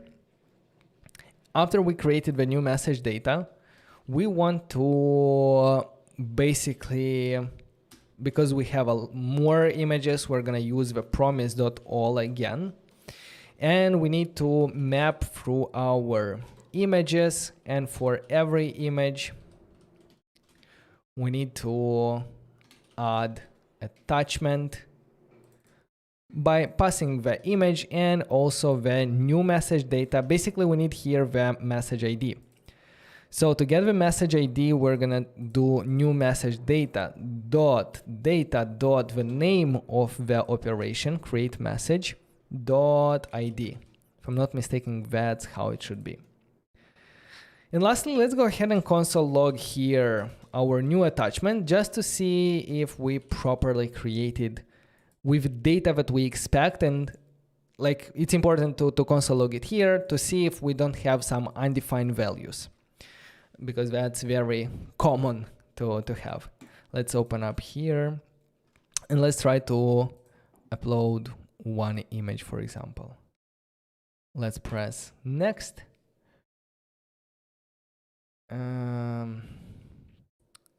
Let me find where I'm console logging. Console log new attachment I want here, but image sources, I don't need it here. Yeah, let's go back here and let's try again.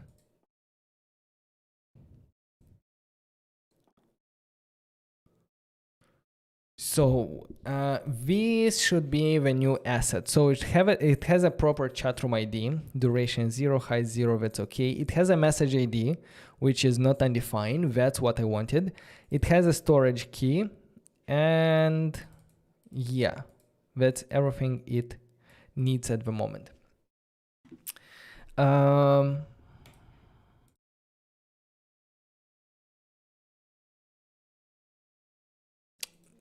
I'm thinking whether to show you how we should render the image, or how to properly set the width and height. Let's start by properly setting the width and height of our image and save them as in the attachment. For that, if we look above, we have a console log, and this console log is actually coming from the pick image function. In the input box, pick image, we are console logging the result. And this result has this information that we need, such as height, such as width, such as type, and so on. So instead, what I want to recommend is, instead of only saving the URIs of our files in state, let's save the whole object that will contain both the URI and also the metadata, such as width and height. And above here, where we have set images, we don't have to map, we will simply save all the selected files there. Okay, that's good result. Yes. Now, another thing is, we can change the name from images to files. We can start doing that because in a moment we're gonna start working with videos, so it's better to have them consistent here, because files will include both images and videos. So let's do set files, and I'm gonna search for images to see where we have it. This one we already don't need it. We need to create the attachments. Let's not forget to remove the files after we create the attachments, not to have them selected there anymore. Now we have here images, which is gonna be our files. And here we can do a file. Let's search for the next image. This one is a different. Set images. No, it should be set files. And here, set files. Moving on. Images.length, it should be files.length. And for the data, it should be files. When rendering it, as I said, we are no longer saving arrays of URLs, which we can send directly here, but we are saving arrays of file objects. And that means that here we need to take the URI property of our item. And now, let me check if we still have it. Set images here for when deleting it. I'm gonna do set files, existing files, filter, file, and item. I think it's like this. Now let's try to add a couple of images. Select. They're all added, they're all rendered, and I can also remove them. Perfect. And I can also add only one. Yes, that's good. Okay, so we refactored to files. Now, when we are adding the attachment, we receive here the file. Now this file is not going to be a URI, but it's going to be an object with all the data about the file. So when we try to upload the file, we will want to upload the URI only, not the whole object. We need the URI there basically. Now for the width, we can take file.width. For the height, we can take file.height. For the duration, we can take file.duration if it exists. If it doesn't exist, it's going to be okay. And this image, let's add to do videos as well to make sure that we remember to come back here. Now let's try once again to add one file. For example, this one, if I'm going to send it,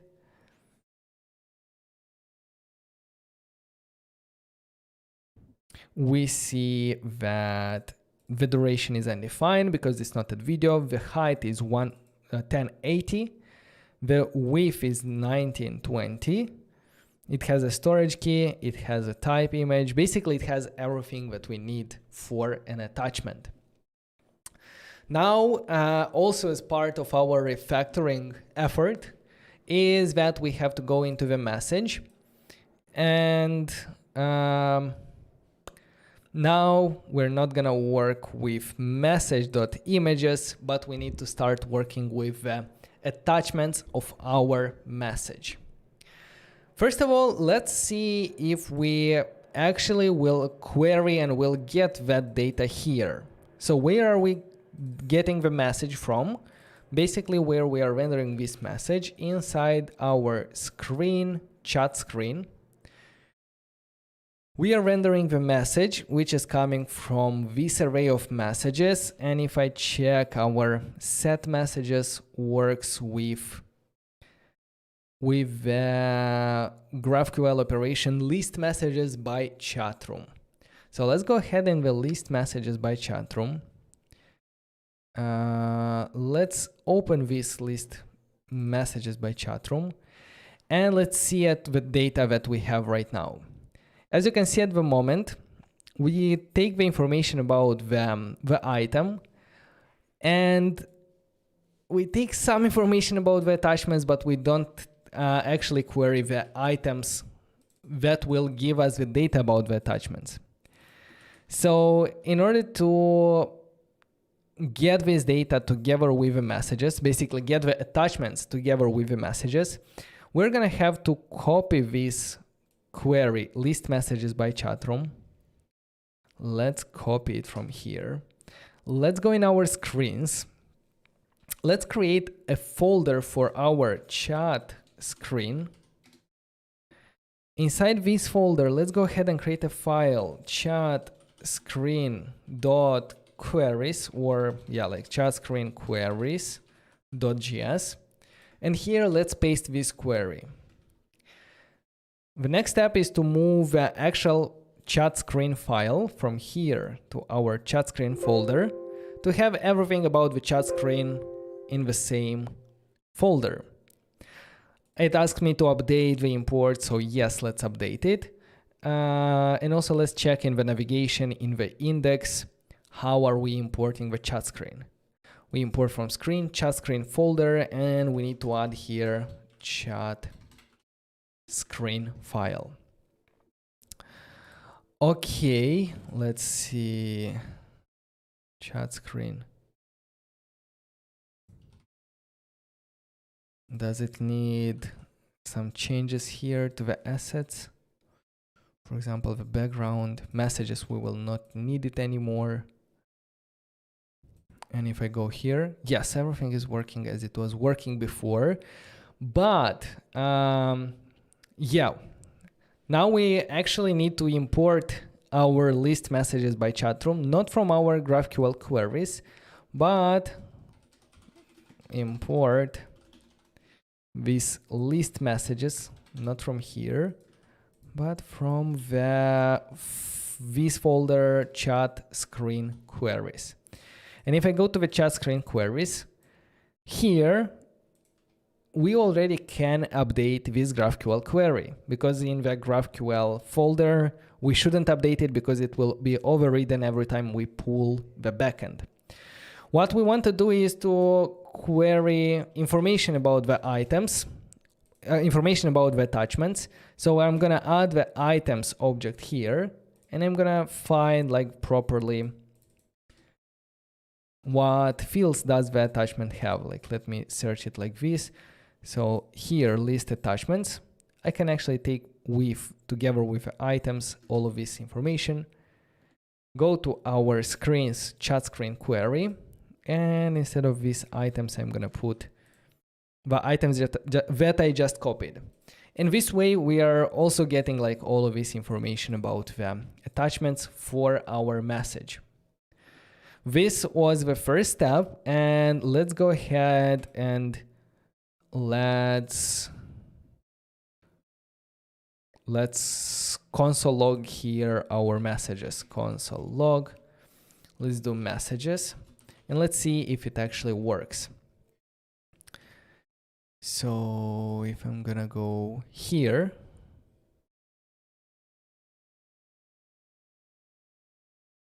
console log messages in the chat screen. I want to do actually console log JSON stringify messages.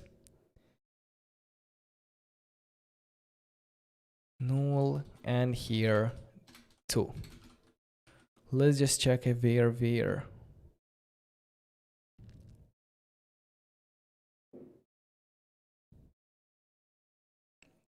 Why I don't see the console log?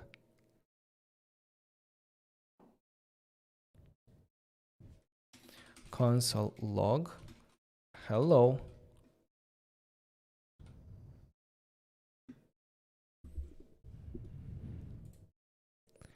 It was probably not updated.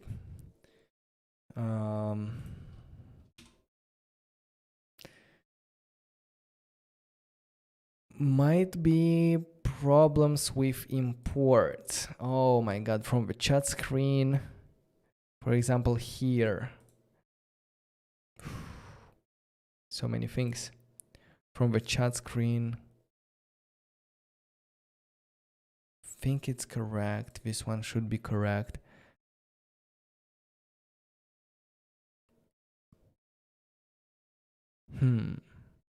Chat screen queries.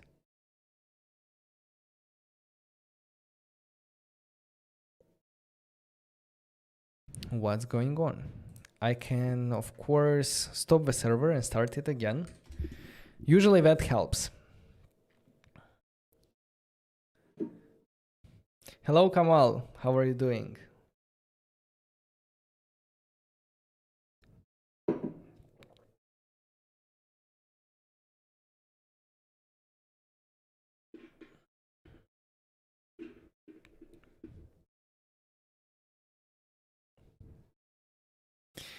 Yeah, let's open up. Yes, now it works and now it renders the images, the messages.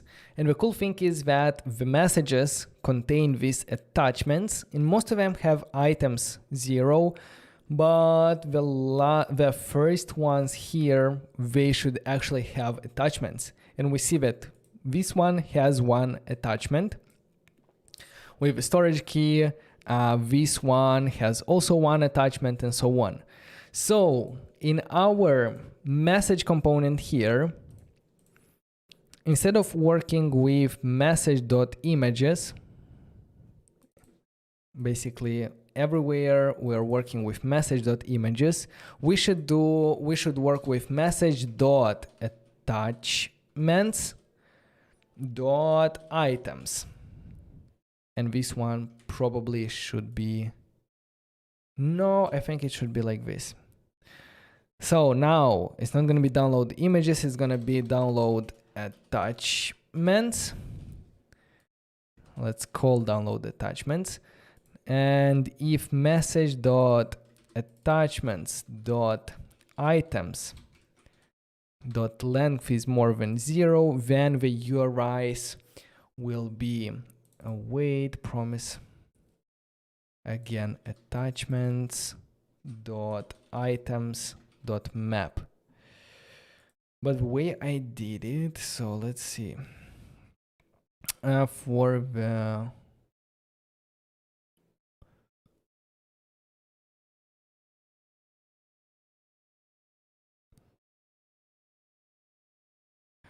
the way I did it is I basically added the downloaded URL to all the attachments that I already had. So I'm gonna go ahead and copy this use effect for downloading attachments, and let's paste it here instead of ours. What it's doing here, let me fix a bit these small issues. So what it's doing, oh, actually we should fix in a lot of places. Attachments.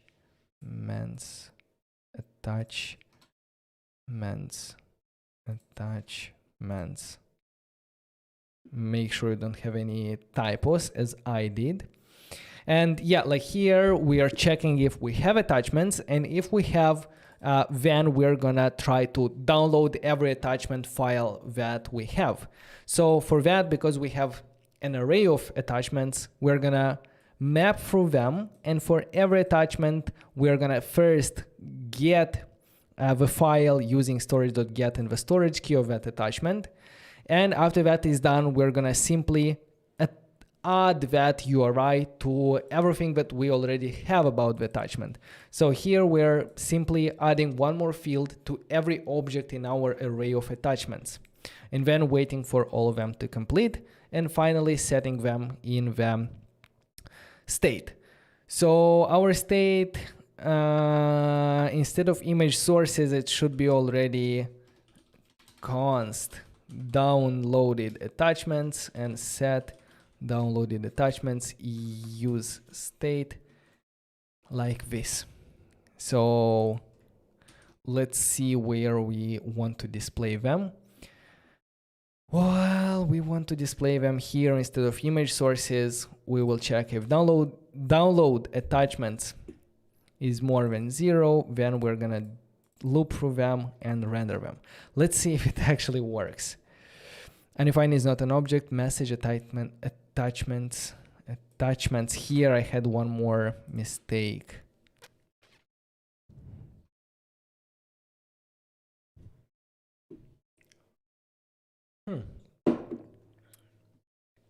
So now, will you load?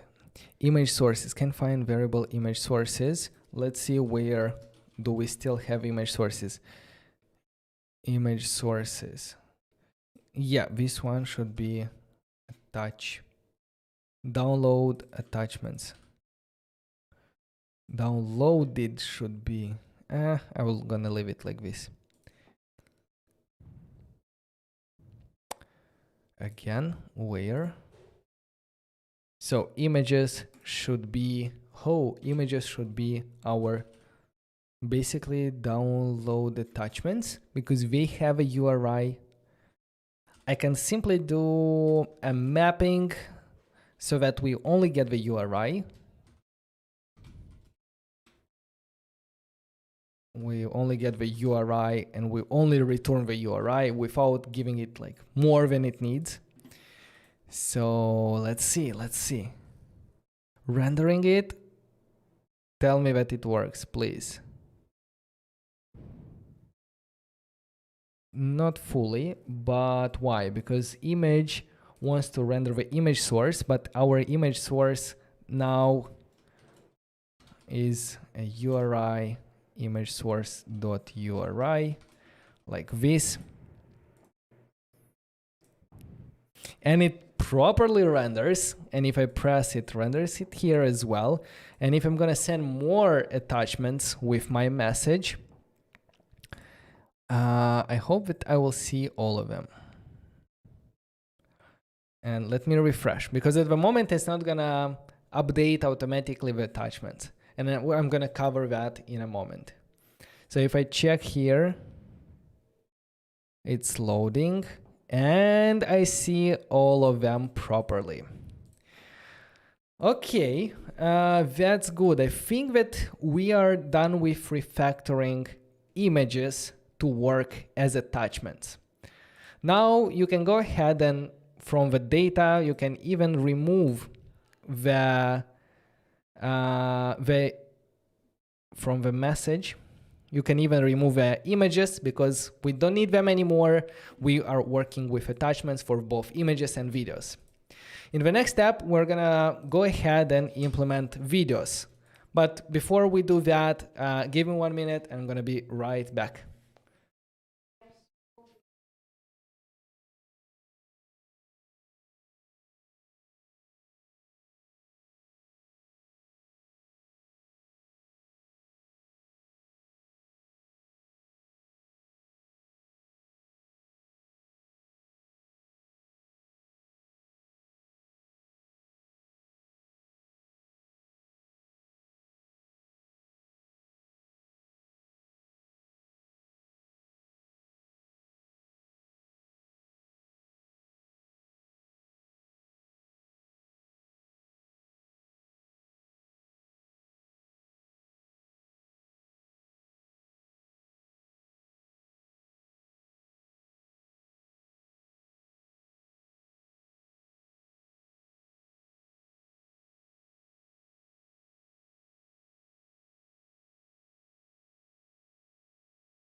I am back, and we can continue. Can you implement status? Yes, I read your message and I already answered that we're gonna try that. Not today and not sure if next week, but I have it in my plans to continue this build with call and videos as well. All right, so what I wanted to check here is, yeah, basically this task is done for the attachments. Where do we have some console logs? In order to remove them now, for example, new attachment here, I don't need it anymore. Result, I don't need it anymore. This one also, we don't need it.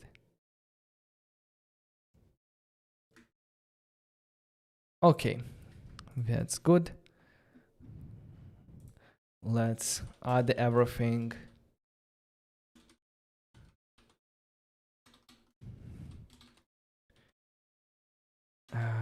S7 attachments. Perfect. So by doing the images using attachments, now it's gonna be much easier for us to implement sharing videos as well. So sharing videos, we are gonna start first by going into our input box.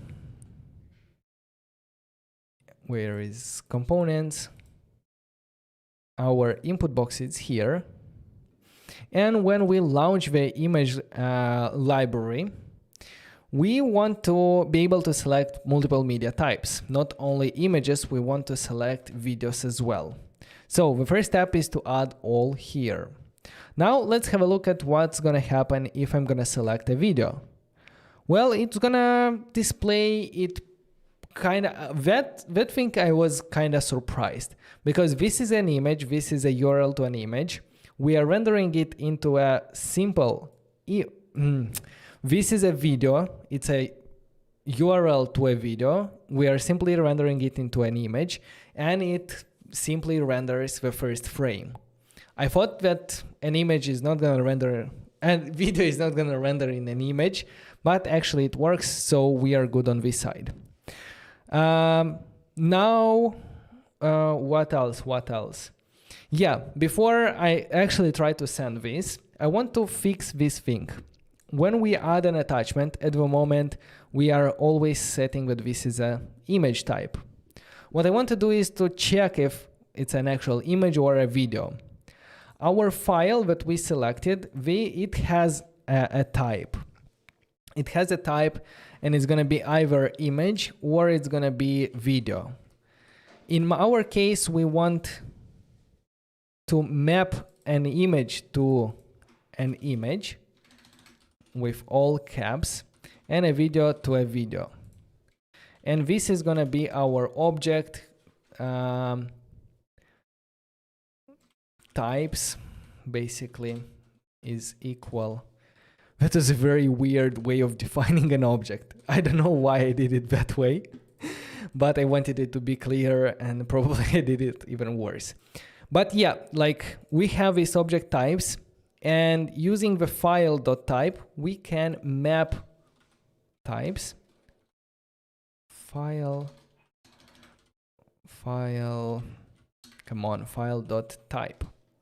So we will map from image or video to capital image or video. We also would be able to do file type dot to capitalize, but it's not going to be always like that. So sometimes maybe the types will be different. Maybe we will have like a PDF. I don't know. Like, I think that this way it's going to be more future proof. All right, so now that this is done, I think we can give it a try and attach this video there. So let me try to send this as a message with a video. It's still loading. It's still loading. And then it disappeared, which means that it loaded the attachment. And if I'm gonna refresh, let's see what we get.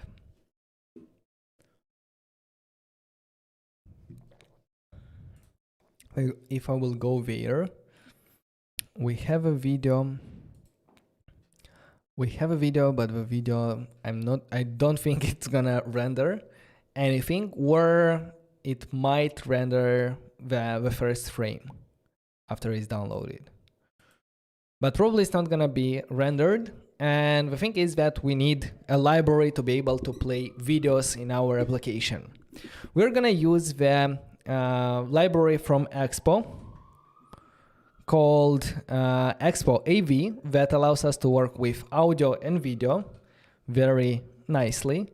And for that, let's go ahead and install it using npm expo install expo AV. Let's do that here.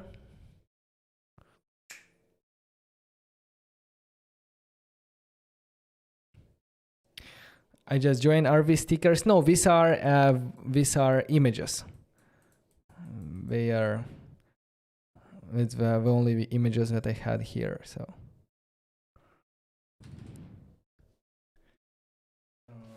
Right.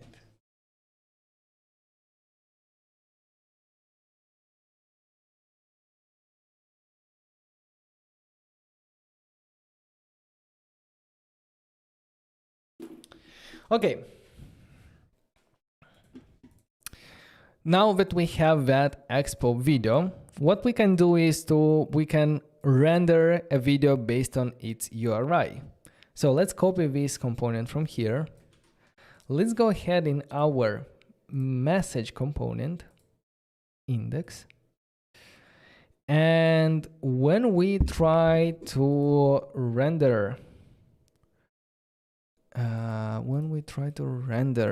an image here, we need to check if our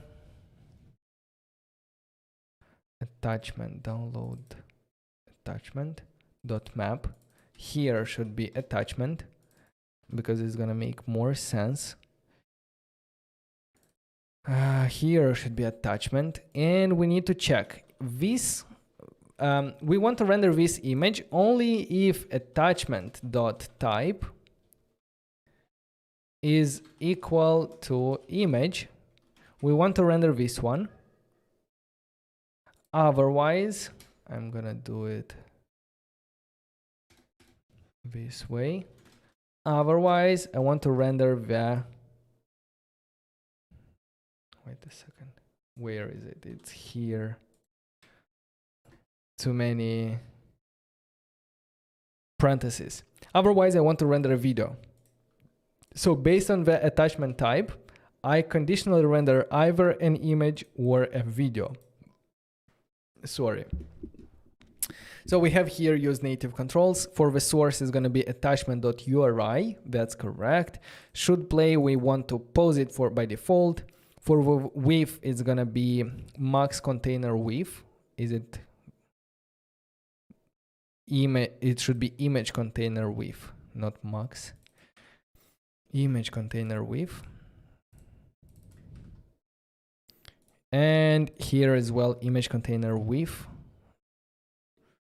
And we can go ahead and see if it actually works.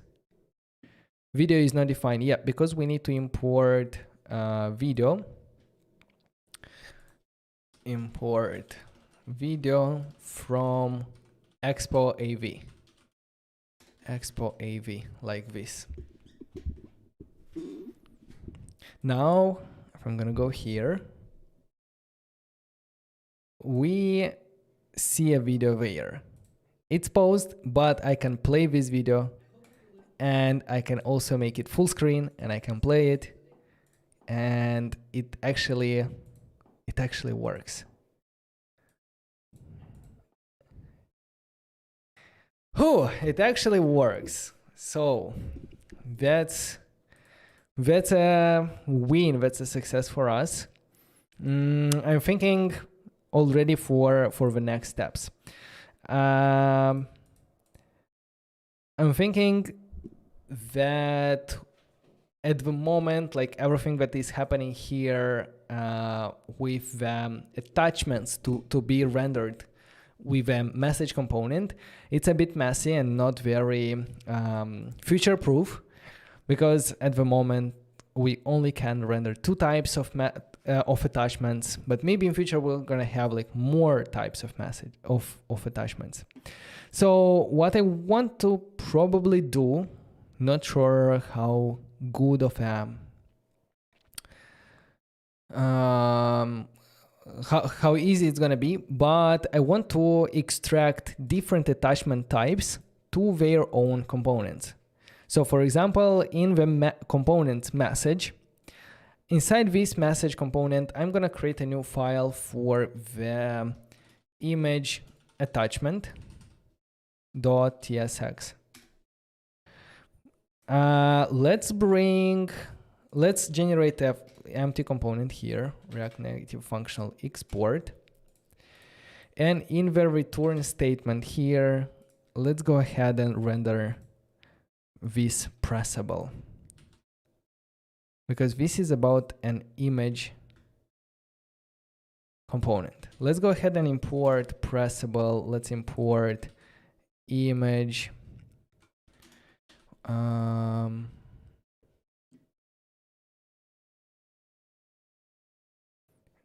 image container. It needs some styles, so I'm gonna copy all the styles from here. I'm gonna bring them in the image attachment. Again, I messed up the name. I'm gonna leave it like this. Let's add the styles, and let's remove the ones that we don't need. For example, this one, yeah, images. Maybe like this. We also need to make sure to import style sheet from React Native. What else?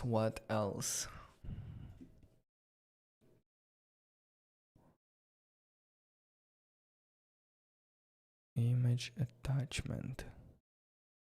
Well, this image view should also be there. So I'm gonna cut it from here. It should also be part of the image attachment, but it should be kind of outside of our pressable. So we're gonna have an empty fragment. We're gonna have the image with a pressable first, and then the image view. This image view we need to import. Like this.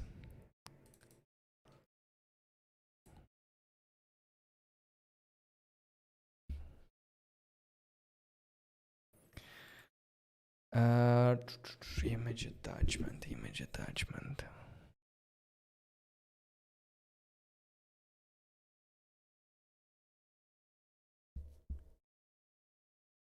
It's gonna be, it's gonna be a bit tough, interesting.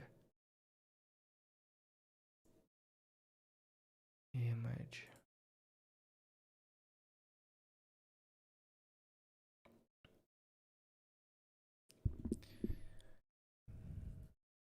Because we need to handle, in this image attachment, we need to handle both the situation when we have only one image and when we have multiple images. So how we're gonna do it?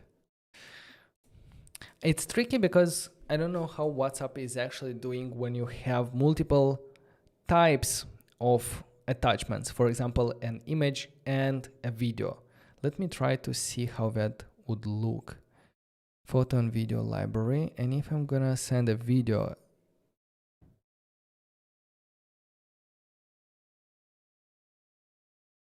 wait a second, come on.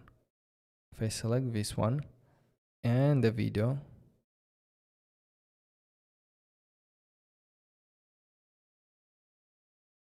how it's gonna work?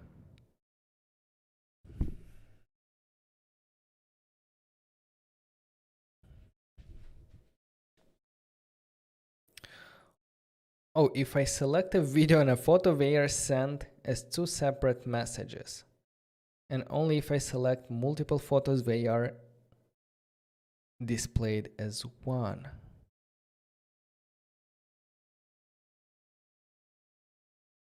Select.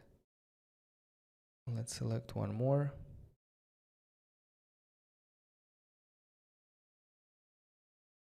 This situation, for me, like WhatsApp always put them in separate components. But look what I think that I'm gonna do. So image attachment, we're gonna receive here attachments. Attachments, yes, and we need to map. Yes, we need to map. So we're gonna do attachments dot map for every attachment. We want to render this pressable. Now here we need to check if attachment length is 1, then it's gonna be flex 1. Otherwise, we need the state variable for the image viewer visible. And the components is gonna be called image attachments. Attachments, plural.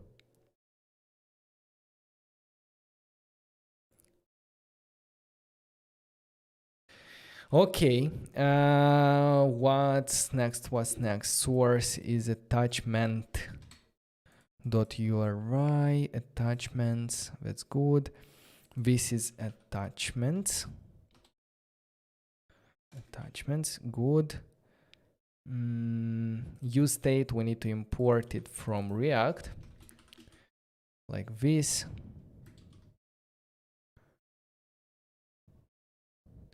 What you don't like?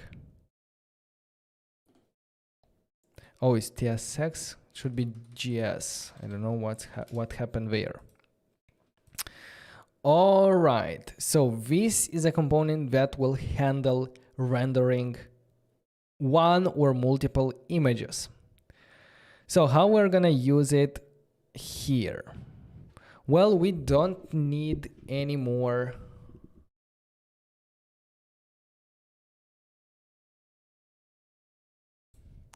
We don't need any more. So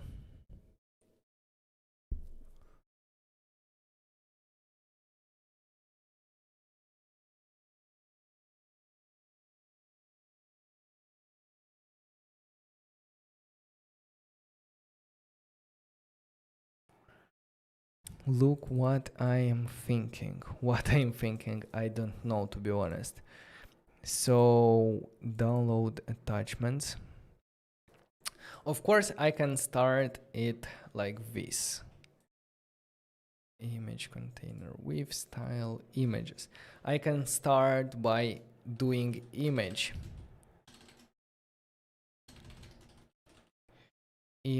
attachments, and I'm gonna send there download attachments. So basically attachments equal download attachments.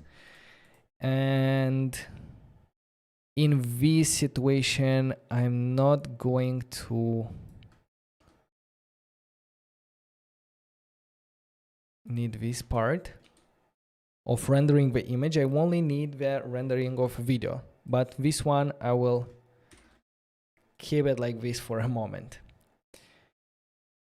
So what's going on here? Attachments. I need to attachments.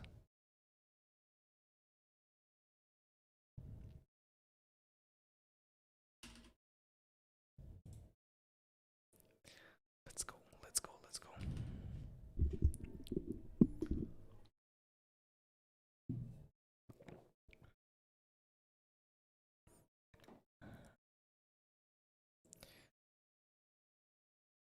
So this is an image component. Yes, it works. This one is video, it doesn't, and it's not supposed to. And this one are working as they were working before. Perfect. Now the same thing with with the video.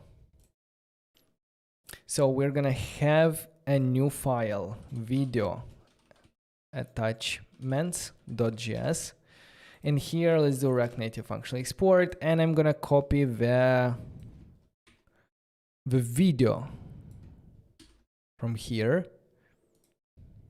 Let's render it here, video. What else do we need? We need to import video from Expo AV. Image container with. Probably we're gonna receive a with here.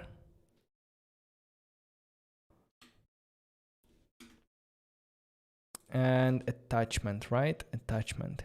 And the attachment.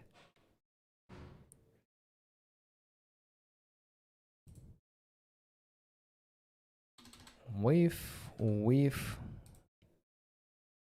Yes, something like that. Now going back, I am going to render here not a video, but a video attachment.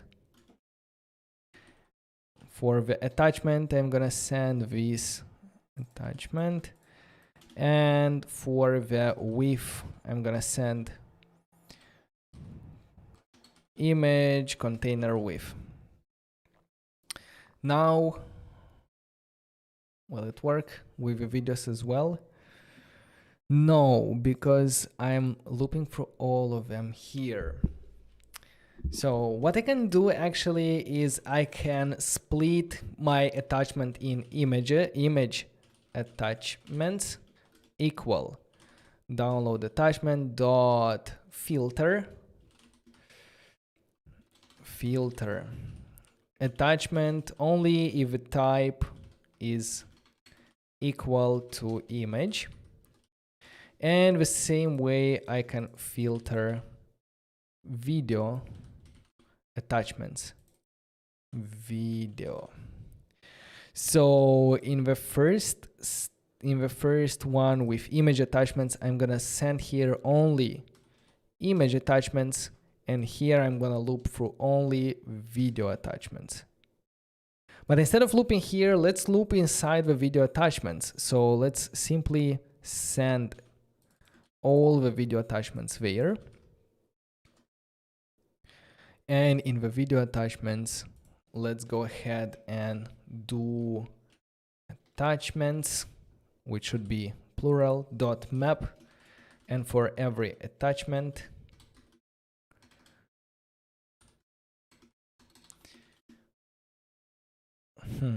come on. For every attachment, I want to render this video. And I think I have to put them into empty fragment like this. Most probably they will also need a key, and I'm gonna take simply the attachment.id for the key, and let's do the same for the image. In the pressable, I'm gonna add key attachment ID. Now, will it work? Video attachment. Message. This one works. This one works. Everything works. I'm gonna go back to the messages and look here at this. So download attachment. So if there is attachments, then render either images or video attachments. Yes. Yes, and now what's good about this is that our message component is a bit more lean, meaning that it doesn't have to do the responsibility of every type of attachments. It simply knows that it has some kind of attachments, it knows how to render them, but the low-level logic of the different types of attachments are managed by every component separately. And this will allow us to add later on like audio file attachments or PDF files attachments or audio, like, yeah, I said already audio, GIFs attachments and so on. it's going to be much more easy to add new types of attachments. With a video attachment here. Yeah, it should be good.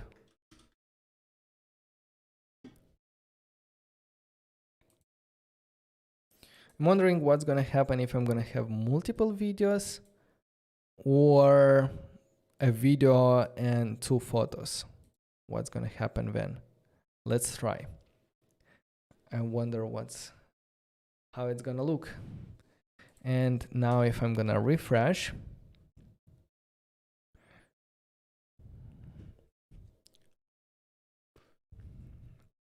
and if I'm going to go here,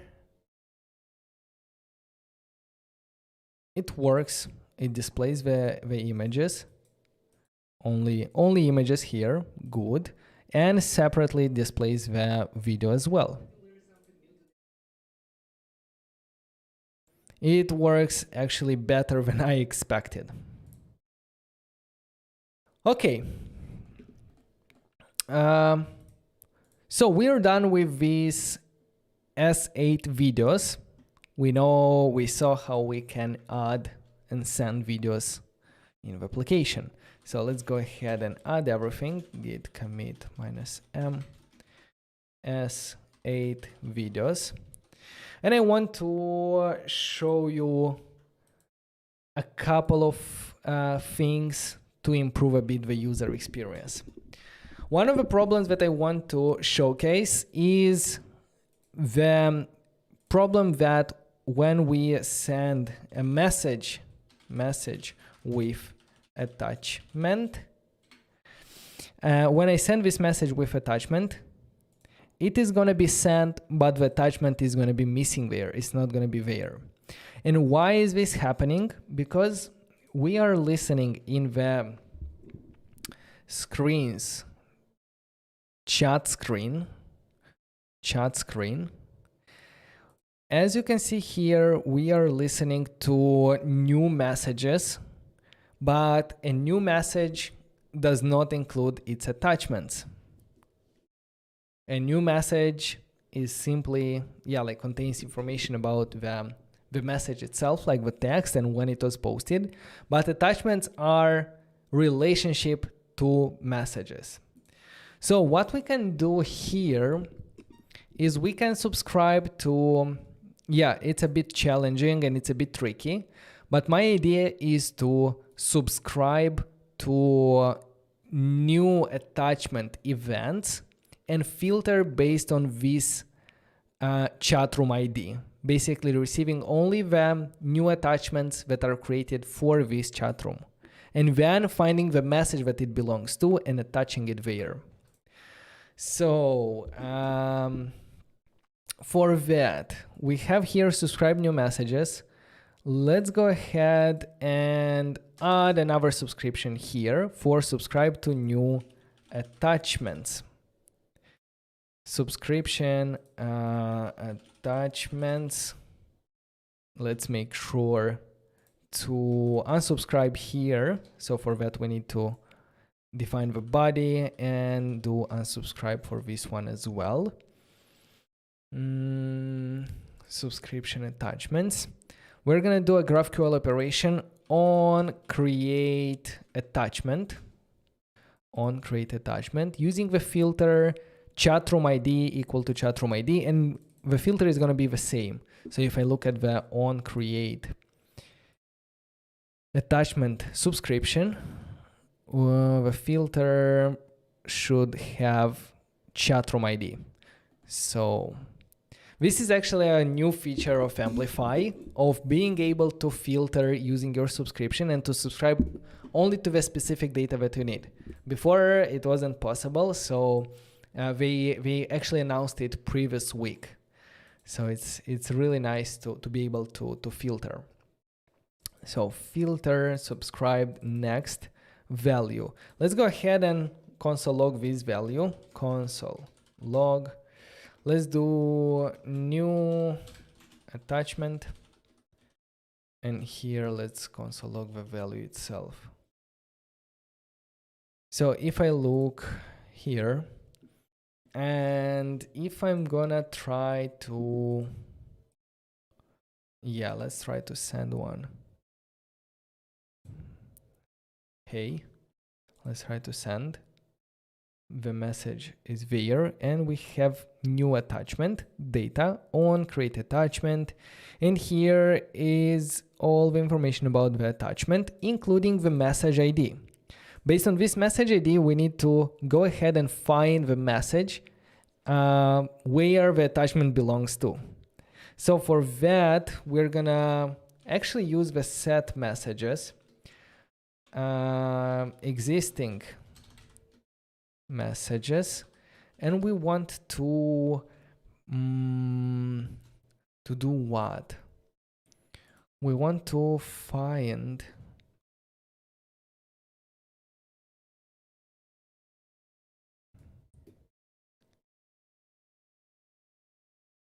okay, let's open it up here and think. So our new attachment is on the value dot, if you remember correctly, value dot data dot on create attachment. So value dot data dot on create attachment.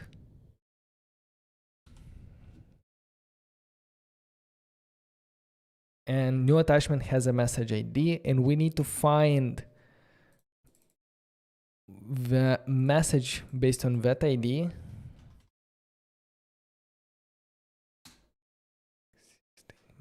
Existing messages. So const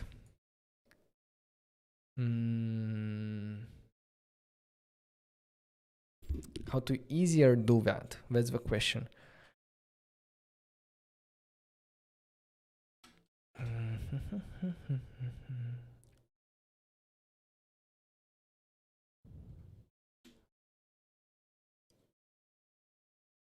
Let's try something. So first I want to get the index of a message from existing messages dot find where existing message dot id equal new attachment dot message id like this,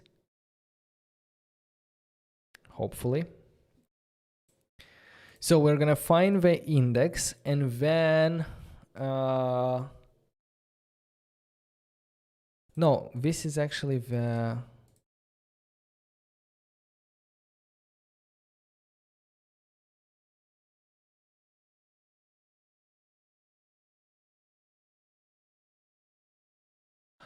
okay, let's find the index, and then using splice replace the item in our index with existing messages with an object where we add to the existing messages at position index,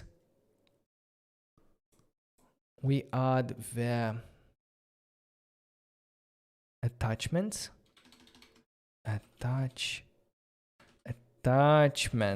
How is the structure? Attachments dot items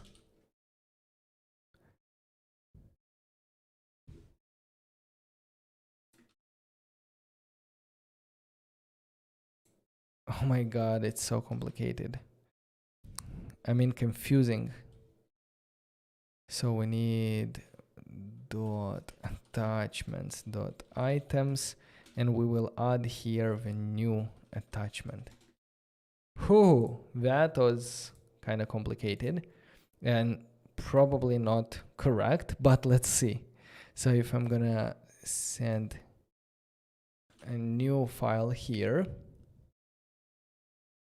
yes, and if I need not an object evaluating existing messages at index, existing messages, existing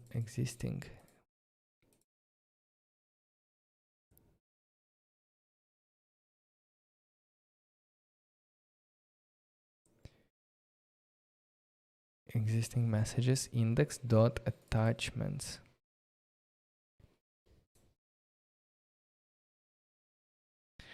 but we need to check if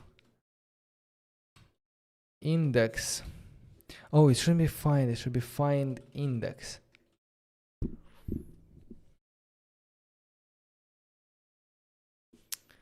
So if index is more or equal than 0, then now if index is equal to -1, that means that it didn't find anything, so we can simply return existing messages. Otherwise, we will update and add the new attachment there. I hope that it works. So if I go here, ABC, send. It didn't work properly. I wonder why.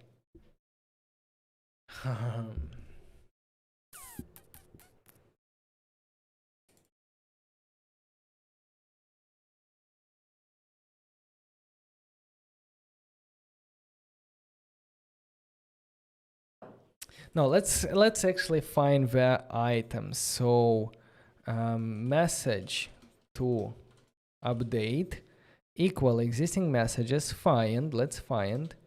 Then we're gonna check if we didn't find the message to update, then we're gonna return them like this.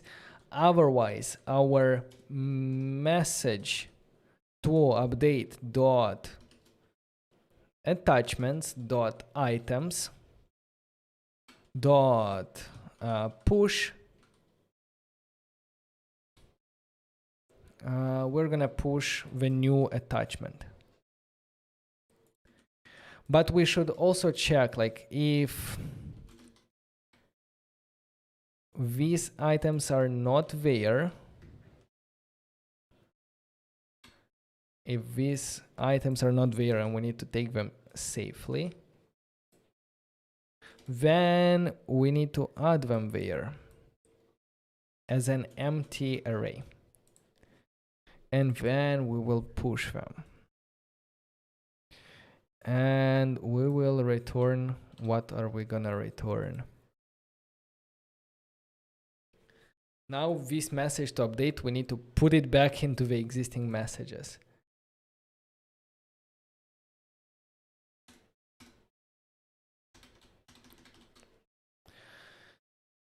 So I'm gonna return existing messages dot map message.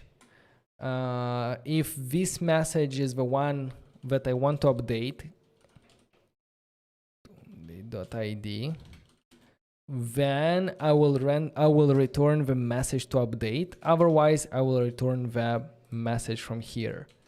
Will it work? What's the logic there? I don't know. But hello, I send hello, and did you find the attachment? Did you attach it? It doesn't seem to.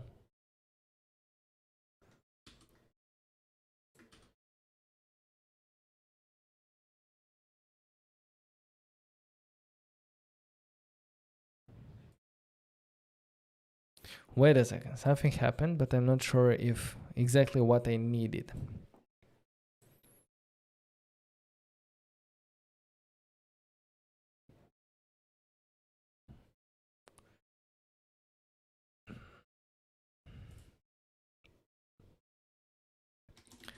Let me console log the first message. Console log messages at position 0. So this one has attachment items. I need to stringify null and here 2.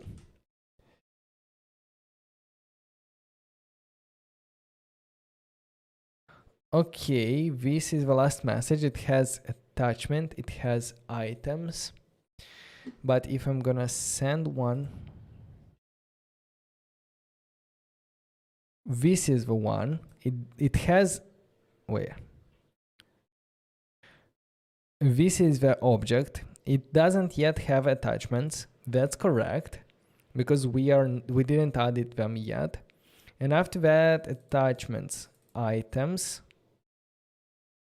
Correct. It's the same structure. Items, attachments, items, attachment, items. And why they are not updated. Let's go ahead in our message component, index. And here we have message attachment items. Probably didn't trigger an update.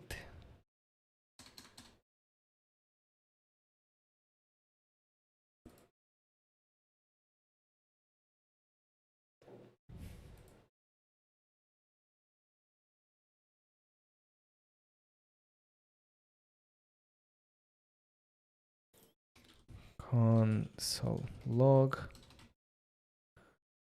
Should we download or not?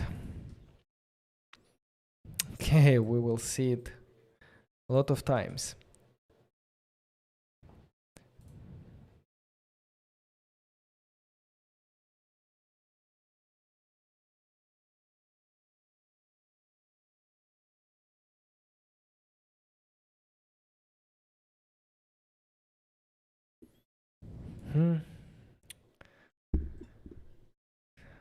GS instead of TSX. Did I again made a TSX mistake?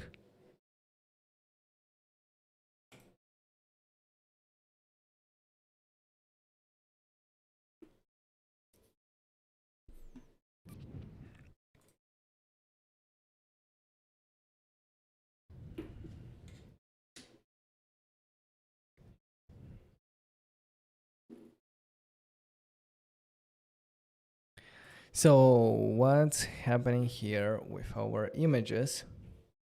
If I'm gonna send,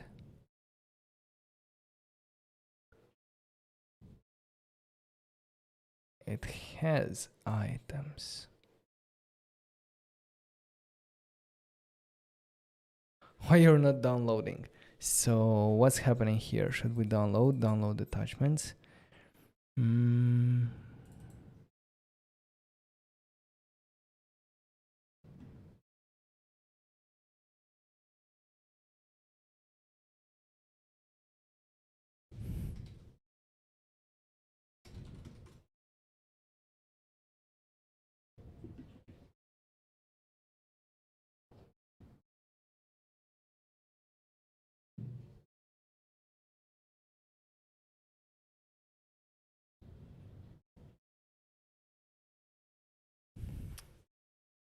That is weird.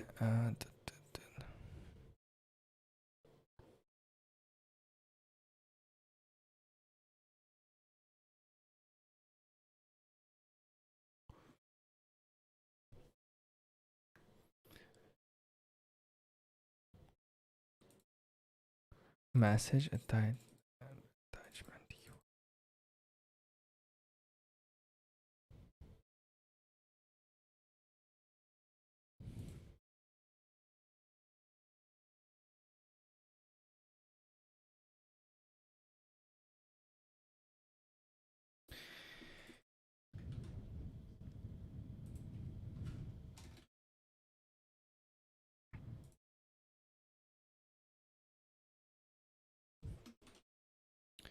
JSON stringify null and 2.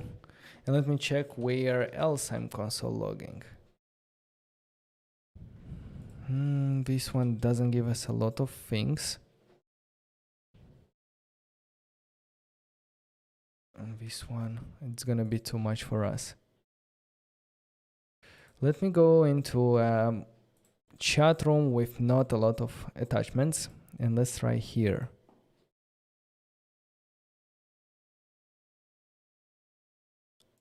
Attachment is empty.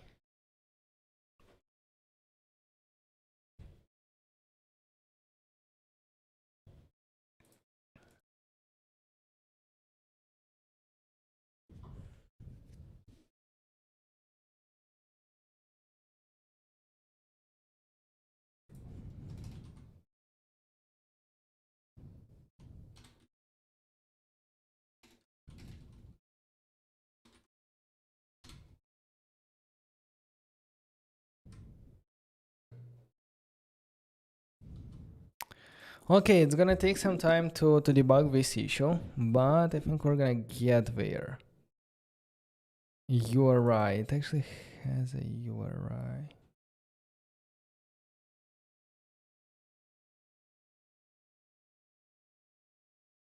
But only one of them, as you can see.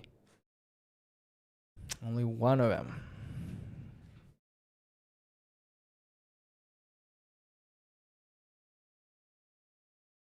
That means that it doesn't trigger. Yes, I think it doesn't trigger it here.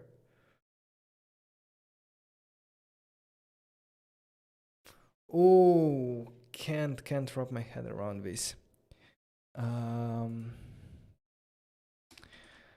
Console log downloading attachments.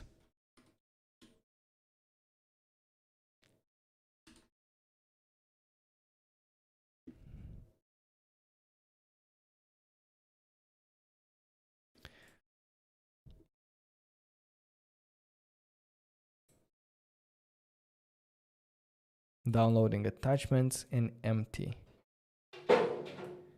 And it's called only once. Downloading attachments empty. But the message is coming from here.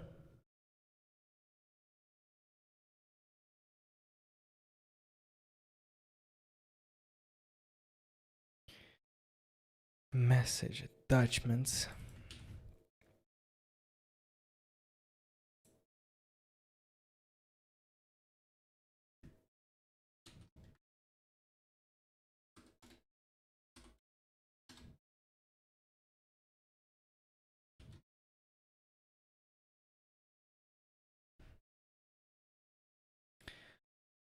So messages, it has with attachment everything good.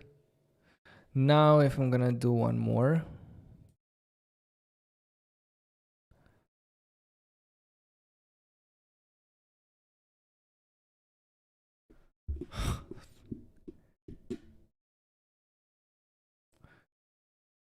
Messages is still this one.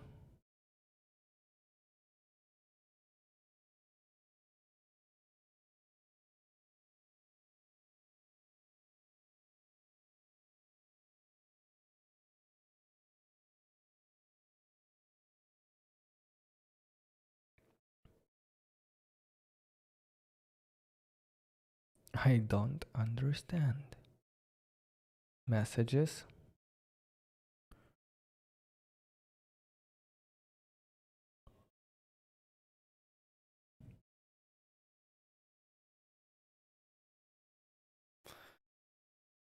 My head doesn't work anymore.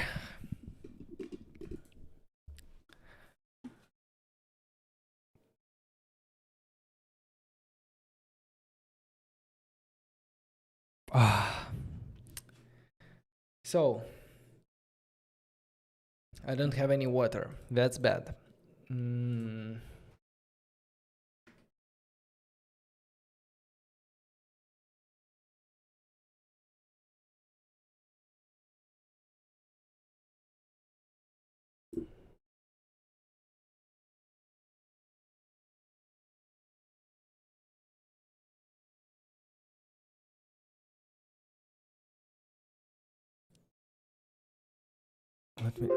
Let me check this one.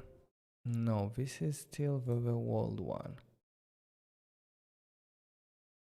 This is still a old one.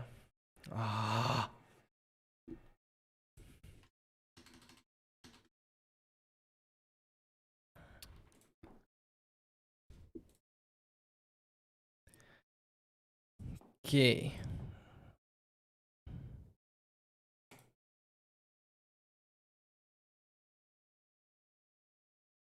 So, messages doesn't have attachments when initially we add it there, correct? But it has an ID. Then we have messages with attachments, and we correctly added the attachments to the same ID, E5. E5. We added attachments items, D type, and so on.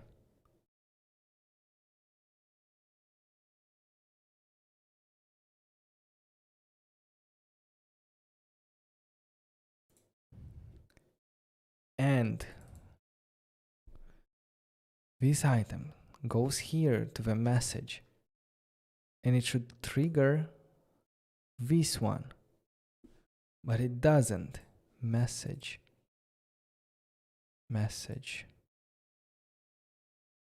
It doesn't because it would show downloading attachments. It did it here, but that was when we didn't have attachments. The second time, it didn't trigger it.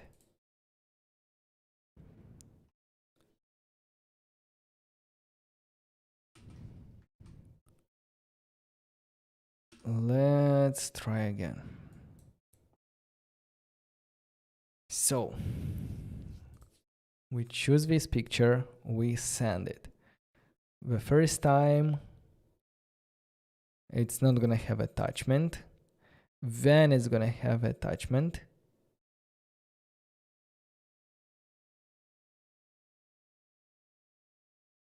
But it's not downloading.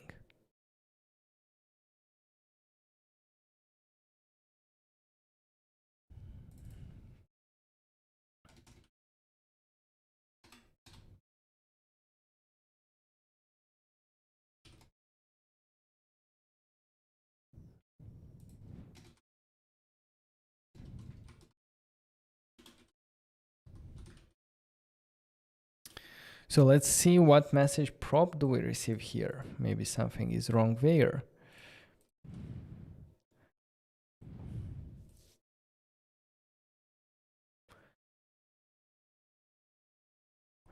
So messages, message prop, it has attachment items empty. Yes. Downloading attachments, okay. Then message props, attachment items, yes. Message prop again, messages. It now has items.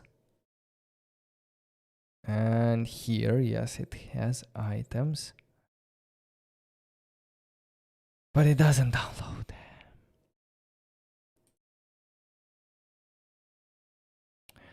Because this is an array, so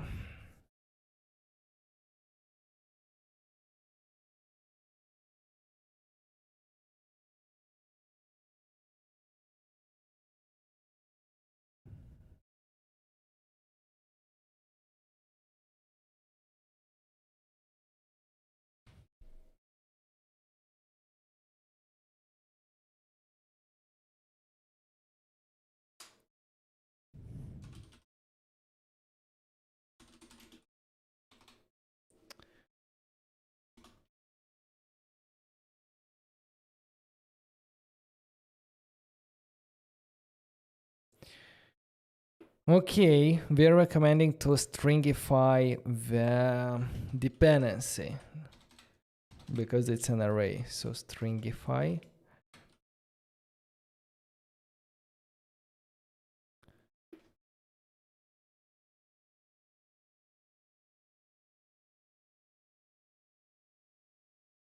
Okay, finally, yes. Hello, guys. Okay, so finally I managed to do what I wanted to do, and that was to listen to attachment updates and add it automatically here. Because we, like by adding a separate model for our attachments, when we listen to updates to our messages, that was not enough to update also the attachments. So that's why we had to also add another listener here to subscribe to new attachments and to update the message with that. If message attachment items, okay, message push.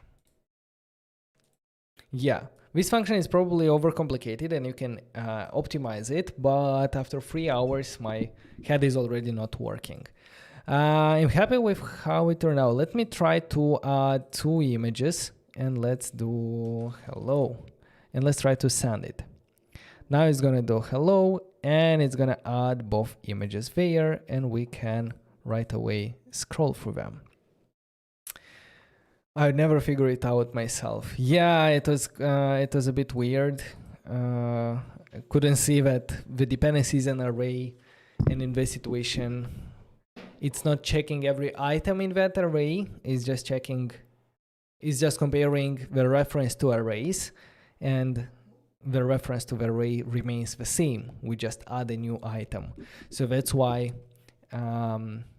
it was giving that error. Now that we are stringifying it, it will compare like the actual items as string, so it's gonna know like properly when at least one of the items changes or we add new items there. It's gonna start downloading them. And there is actually one more thing that I wanted to try to do today. I hope I'm not gonna regret this. But here I'm talking about displaying progress when things happen. This is a very important topic in mobile applications. Whenever something takes longer than a couple of milliseconds, then it's really good, longer than a couple of seconds, let's say, then it's good to show some progress indicator to the user to let him know that you're actually working on something and his input was registered. He doesn't have to press again. He doesn't have to do anything. He just has to wait. One good example of displaying progress and this problem is when we're trying to send, for example, a video. This is a video, so I send the image, I send the message. The message actually is sent, but it takes a couple of seconds until the video is also sent, added. So for that, we need to probably add like some loading indicator. How are we gonna do that? We're gonna go into this not screens components in the input box. In the input box, we have here upload file with a storage. If we look in the documentation of the storage, AWS Amplify storage, when we have a put operation, upload files here,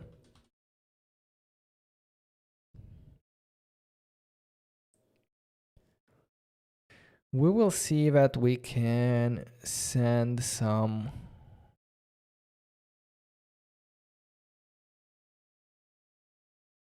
callbacks. For example, we can have a progress callback, and that will be called here in the storage put uploaded. This progress callback will be called every time there is new progress, and we're gonna have like the total amount of bytes and the amount of bytes that were successfully loaded so far. So if I'm gonna try to upload the video here, we should see uploaded until it's done. What console logs do we have there? Console log.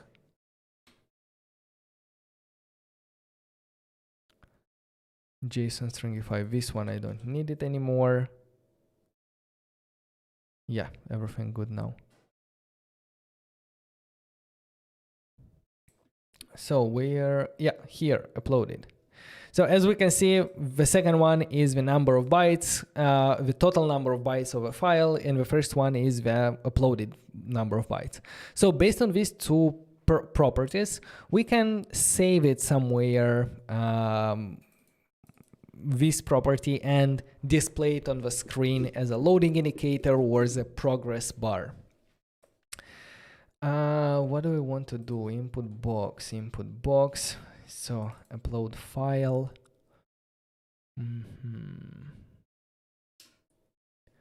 file URI. I'm thinking what's gonna happen if we have more of them.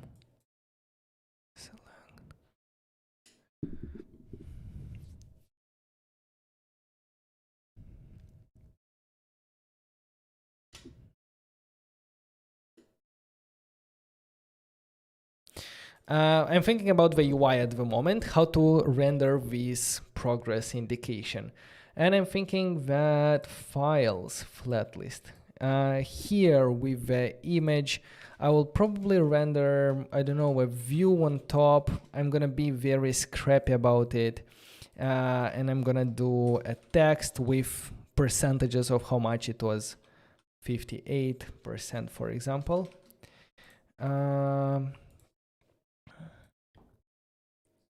So if I select one, text is not defined, I need to import it. Let's import from React Native as text. And I want this view to be position absolute. I want it to be, I don't know, top 50%, left 50%, how it will look.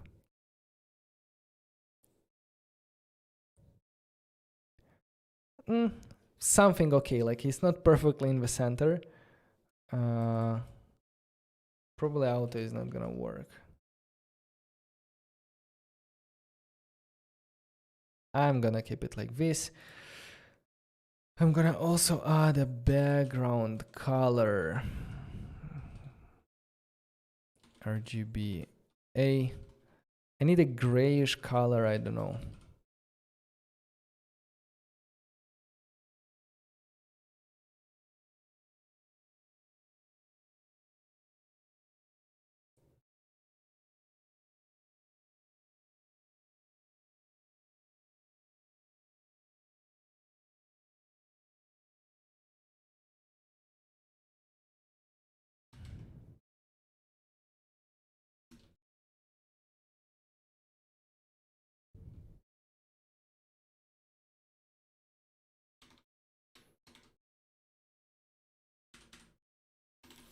Give me a gray.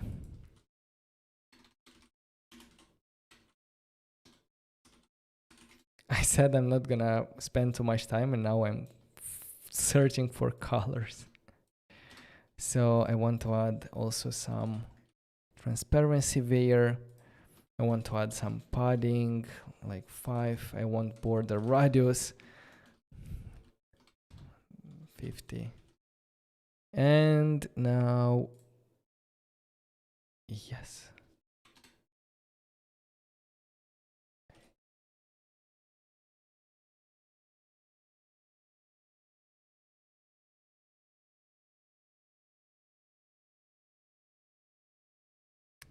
Okay, it doesn't really matter that much how the style of this indicator. I just want to show you how you can do it in terms of logic. Yeah, I'm already saying color text. That means something. Font, weight, bold. It's okay, it's okay. Now what I want to do is where we have these files. What do we have there? Files, item, files. I'm gonna simply have another array of progresses, set progresses, use state, it's gonna be like this. And when we update the progress, upload file, I want to set progresses to the item.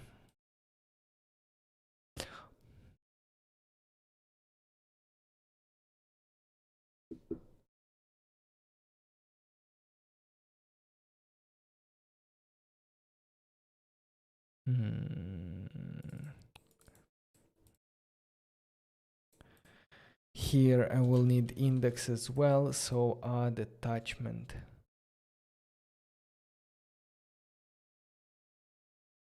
No. Come on. Think, Vadim. Let's check Expo image picker. I need to know if the image has some kind of an ID, the response.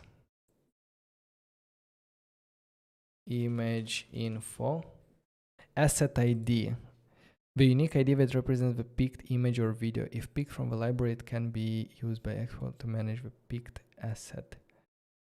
This might be null when the ID is unavailable or the user gave limited permission. That means that I'm not gonna work with this, but I can work with the URI and have a URI as the key for our object. So the progress is not going to be an array, it's going to be an object where the key is the URI of a file and the value is the progress. And this way we can simply set progress with existing progress, and then we only want to override the key that we have here, file URI, and the value is gonna be progress loaded divided by progress total. Something like this. We need to put it into an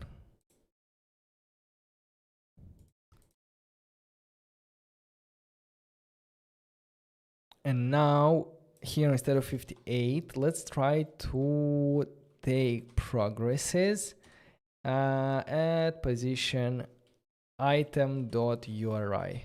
Will it work? I don't know. I'm afraid to think. Select. Now it doesn't have anything. So I can do this or 0. Or let's only display it if it actually exists.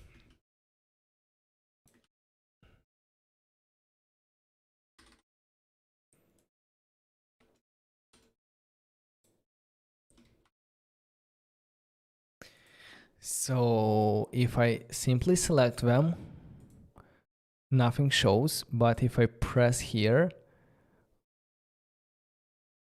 right away. But yeah, the progress, we need to multiply it with 100 because dividing the number of bytes loaded by the total number of bytes is going to give us a number from 0 to 1. So that's why we need to multiply it by 100. And then we should also do math dot, or we can simply do dot to fixed, actually 0, just, yeah. And now, and this one, select. If I do 100 and this one, yes, it works. So now it's much better because if you select a big file and you start uploading it, you will see that it starts uploading. So you're not going to do anything else. You're going to wait until the file finishes uploading. I don't know why it stopped for me, but it should be fine. Yeah, maybe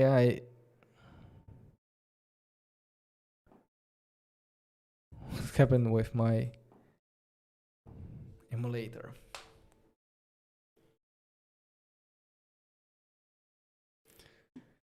Okay.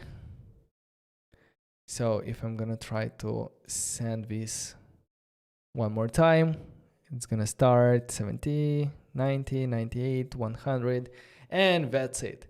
So this way we can display progress based on the progress callback that we get from the storage. This is very useful. Use it as much as you can to provide like user feedback of how long it will take. Because for you, it might take 1 to 2 seconds, but not everyone has a fast internet. And for some people, it can take a long time. And the worst thing is if a user will not know that everything is working fine, and he will wait for a minute, and then he will close the application, and you will have a partially uploaded file. All right. So, and the same thing with displaying loading progress and activity indicators would be true, and I would recommend for you to do the same when you load images, because when you open a page, it's gonna start with empty, and then it's gonna start loading these images. Because we already know data, we already know, for example, in our content,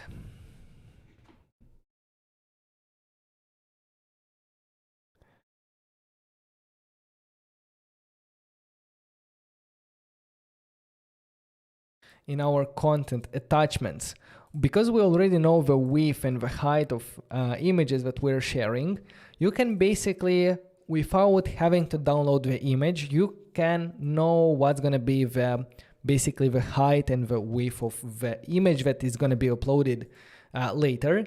And you can render a view with that sizes and with an activity indicator in the middle, and that will prevent all of these layout changes that we have at the moment.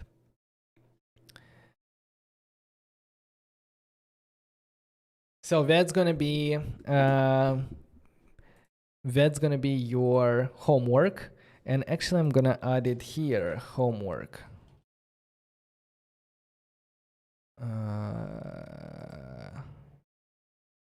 S9.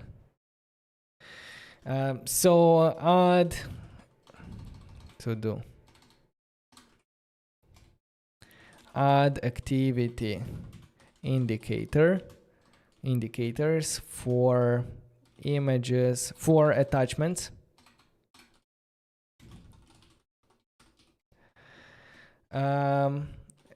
Render the images to be loaded with their size to avoid layout shift. Then a very good feature that we haven't implemented today is managing your profile picture.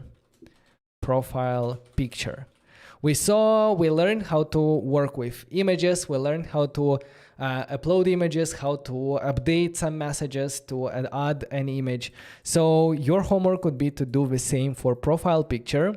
For that, you of course will have to add a couple of user interface, I mean some screens, but the logic of uploading and adding an image, you can take inspiration from what we did today.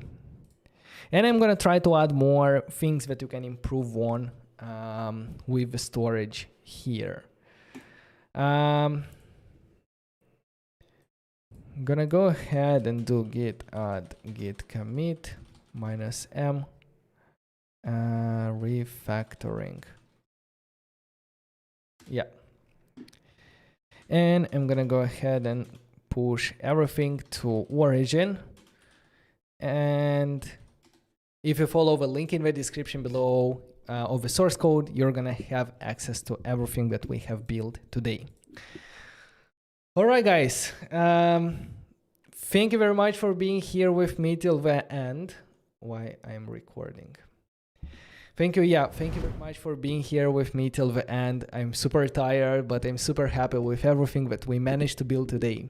So today we learned a lot about how to work with media, how to work with images, how to work with videos, how to upload them, store them in cloud, link them together in order to have features like media, like sharing images and videos in our chat applications. I hope you enjoy it. If you enjoy it, make sure to subscribe to the channel, drop a like, and yeah, turn on the notification bell not to miss our weekly Friday live streams. Next week, we most probably will continue this build because I'm very excited about this and I want to take it even further from here and add more features.